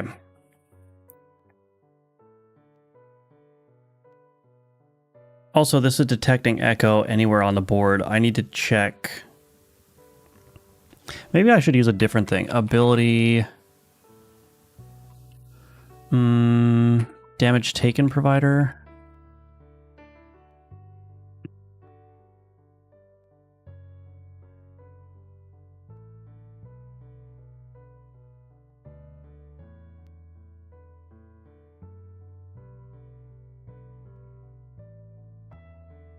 Ability type tracker provider.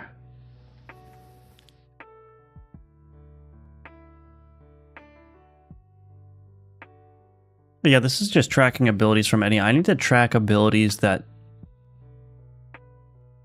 this card has done. Ability type filter. Okay, so that's going to be a problem, but let's just put the echo on him. I just want to see if he deletes himself. That should at least work. Okay. Why are you guys having me do all these difficult cards, man?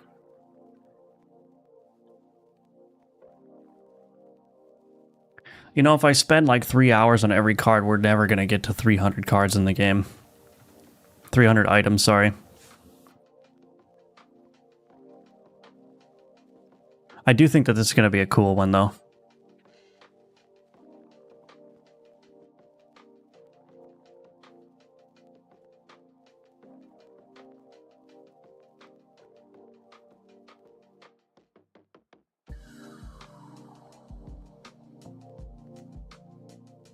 You know you love it. I know, I do. Okay, that didn't work at all.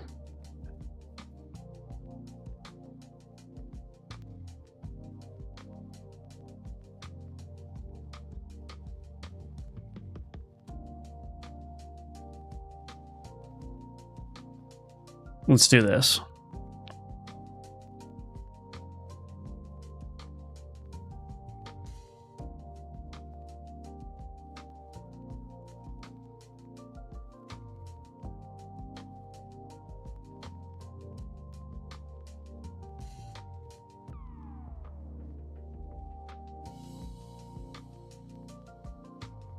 Oh, I should have probably put a breakpoint in here. I wonder if the echo tracking doesn't work. It probably doesn't track echo.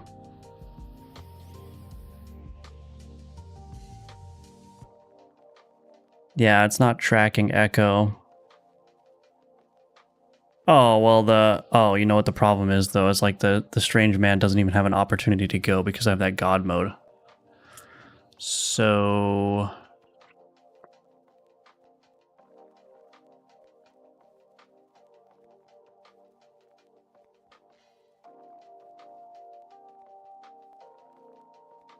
Alright. So this is actually going to be kind of difficult. I need him to execute at least once.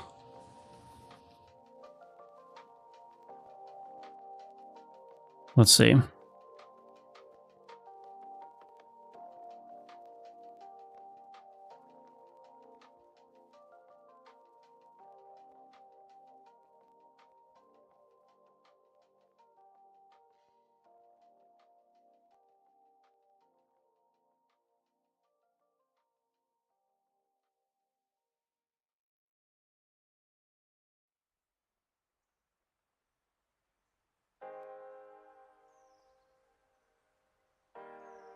Yeah, it's not tracking echoes. Okay, so I have a bunch of problems to fix here.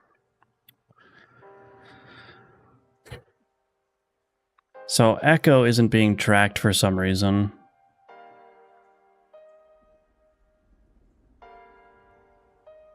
I wonder why that is.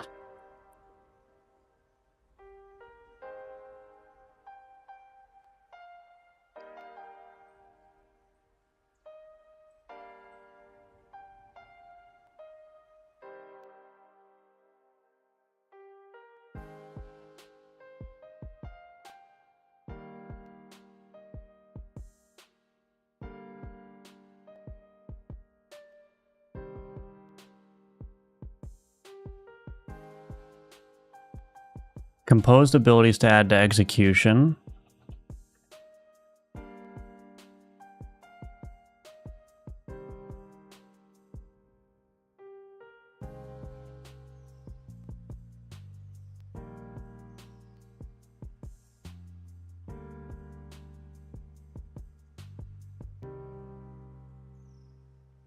Let's just put a breakpoint there, I suppose.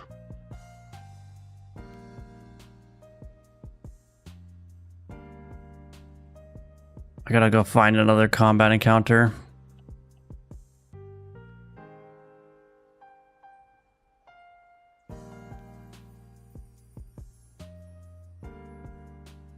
I don't know why Echo isn't being tracked, or there's a problem with my ability type tracker provider. Let's see.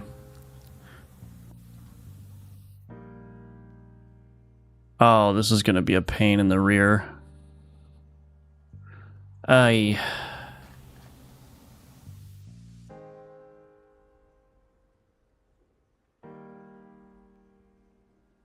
Let's do a conditional breakpoint. Execution context dot base card dot card definition resource dot ID is equal to, whoops, strange man. Okay. Executing ability.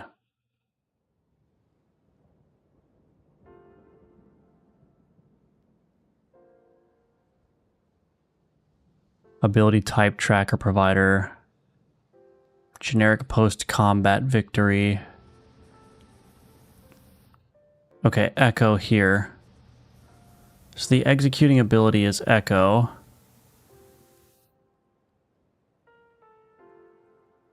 Execution result. Compose abilities. Wait, it didn't. Oh. Here's the Echo here.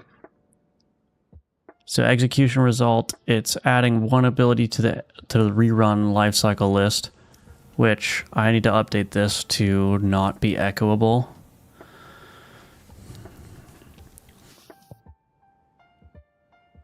Card abilities executed entry.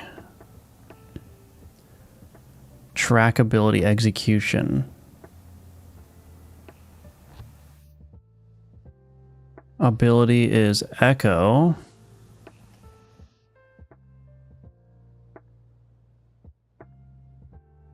So turn history entry.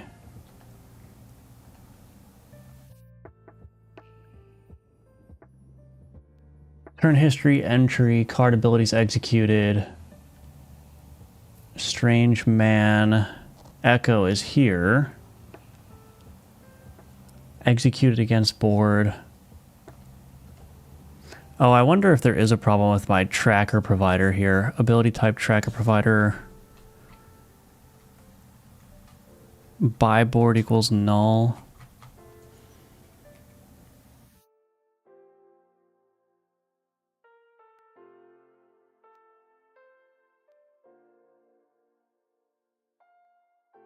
Oh, I know why it's wrong. I just went through all that rigmarole for no reason. This needs to be track entire history. Otherwise, it's only tracking echoes since the last execution, which maybe wasn't...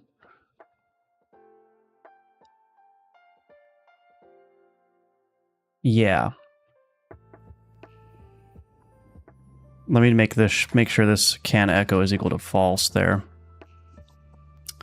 This is going to be a dangerous thing because I'm going to forget this all over the place, but oh well. Okay, so I think echo was being tracked properly. It's just I was not tracking the entire history. So I wasn't saying if this guy echoed at all. I was basically saying, did this guy echo since the last time this ability was executed? Which actually may...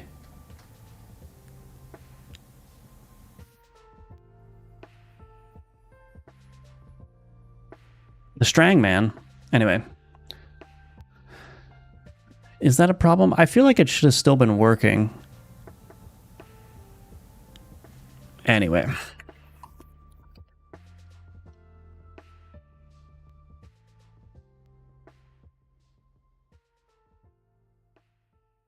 Wait, why wouldn't that have been working? Oh, I need to add echo to him. So...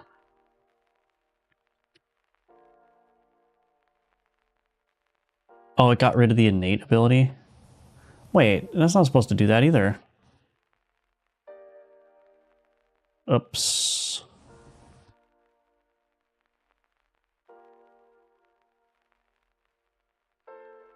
Oh, there's so much going on.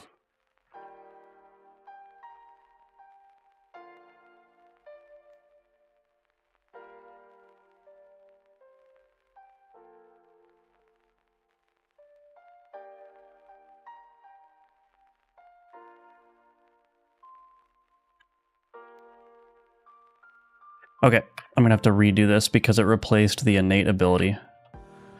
Interesting.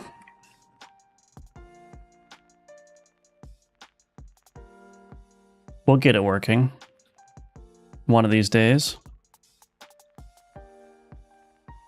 Okay, so why wasn't this working before?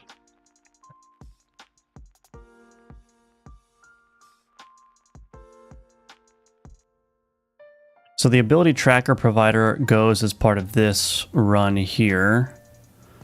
Then it echoes.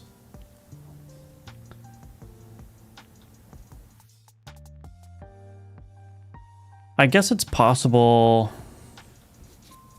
Yeah, I don't know why that wasn't. I mean, it should have been working. As long as he echoed on the previous turn, it should have been triggering, but that wasn't happening. That may be a separate bug, though.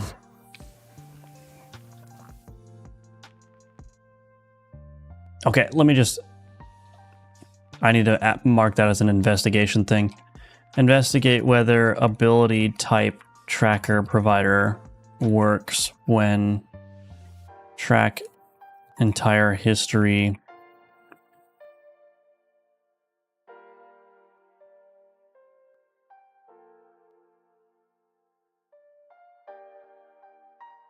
Think about this.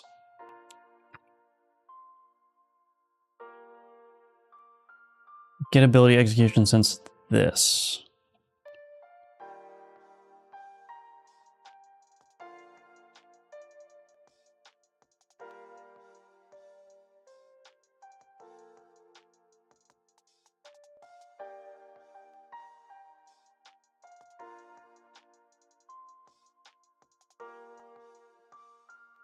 So what I'll probably do is I'll probably set up the training dummy to have like a very specific ordering of abilities. And I'll have to check and make sure that that ability type tracker provider is working. But anyway, let's see if this guy deletes himself. I feel like it's still not going to work.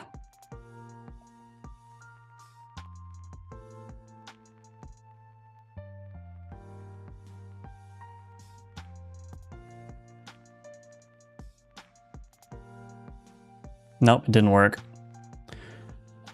So it's just not working for some reason.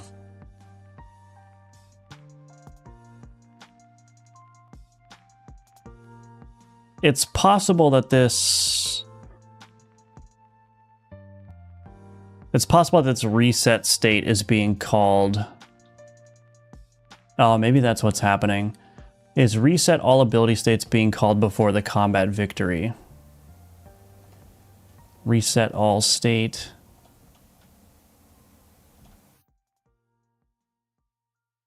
On combat ended.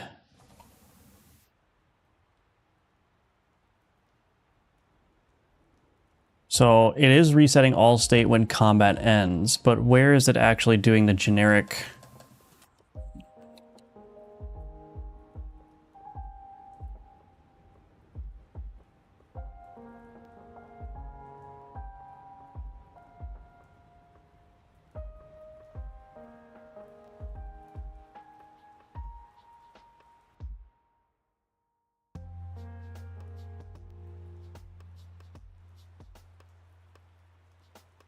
Now I forgot where it was calling reset all state. It may be the case that it's just resetting the state before on combat ended.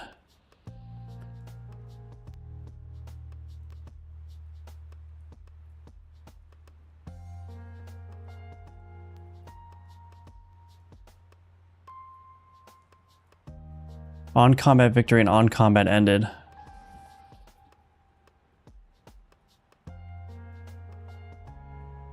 emit combat ended.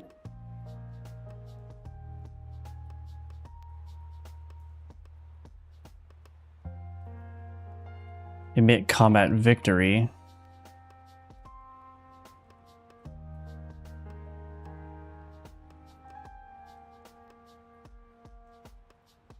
Right, so combat ended is happening before combat victory. So the problem here is that that state is not being carried over.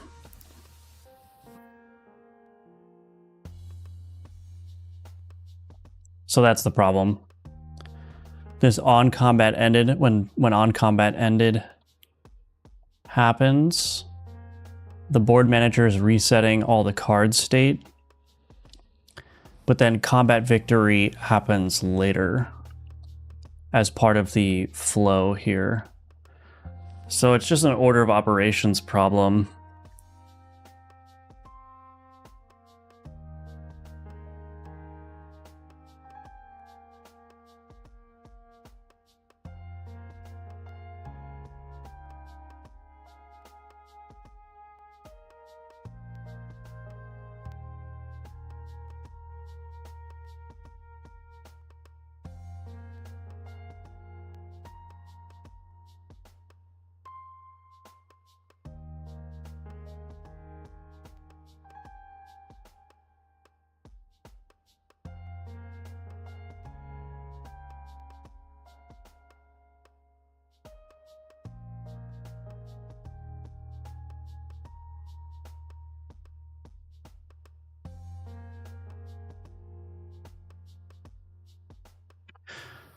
So the Hellspawn egg is persisting this by just using a different combat victory provider, which just stores the value permanently.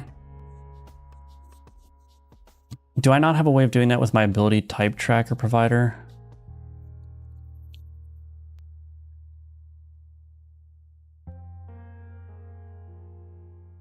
So one thing I could do is I could just make a permanent tracker.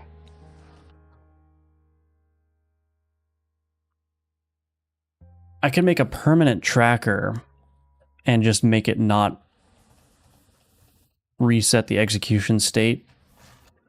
Yeah, I'm gonna have to think about this a little bit more. Is there a problem necessarily with making this a permanent tracker?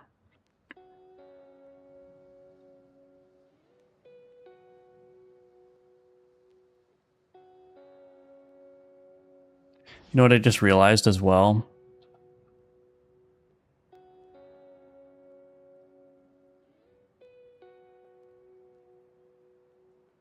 I don't think the Hellspawn egg is storing its data in the save file either.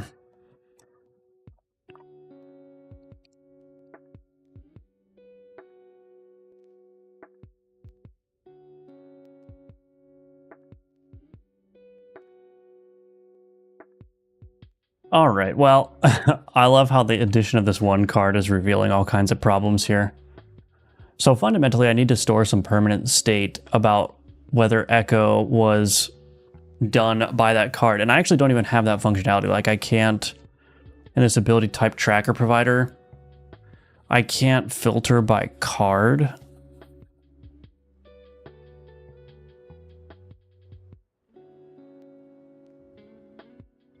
Can't filter by card, and I also can't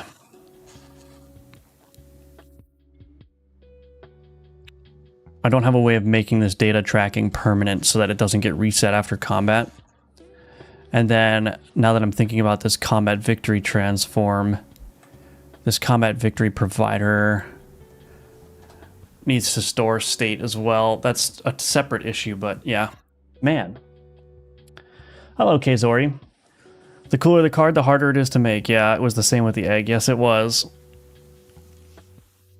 So, I mean, the good news is that I think it'll be relatively easy to address these things. I think I just need to sit and, like, think about it longer. Because what I don't want to do is I don't want to spaghettify my whole ability system. Like, I want to come up with a solution that's very, like, nice and predictable for this.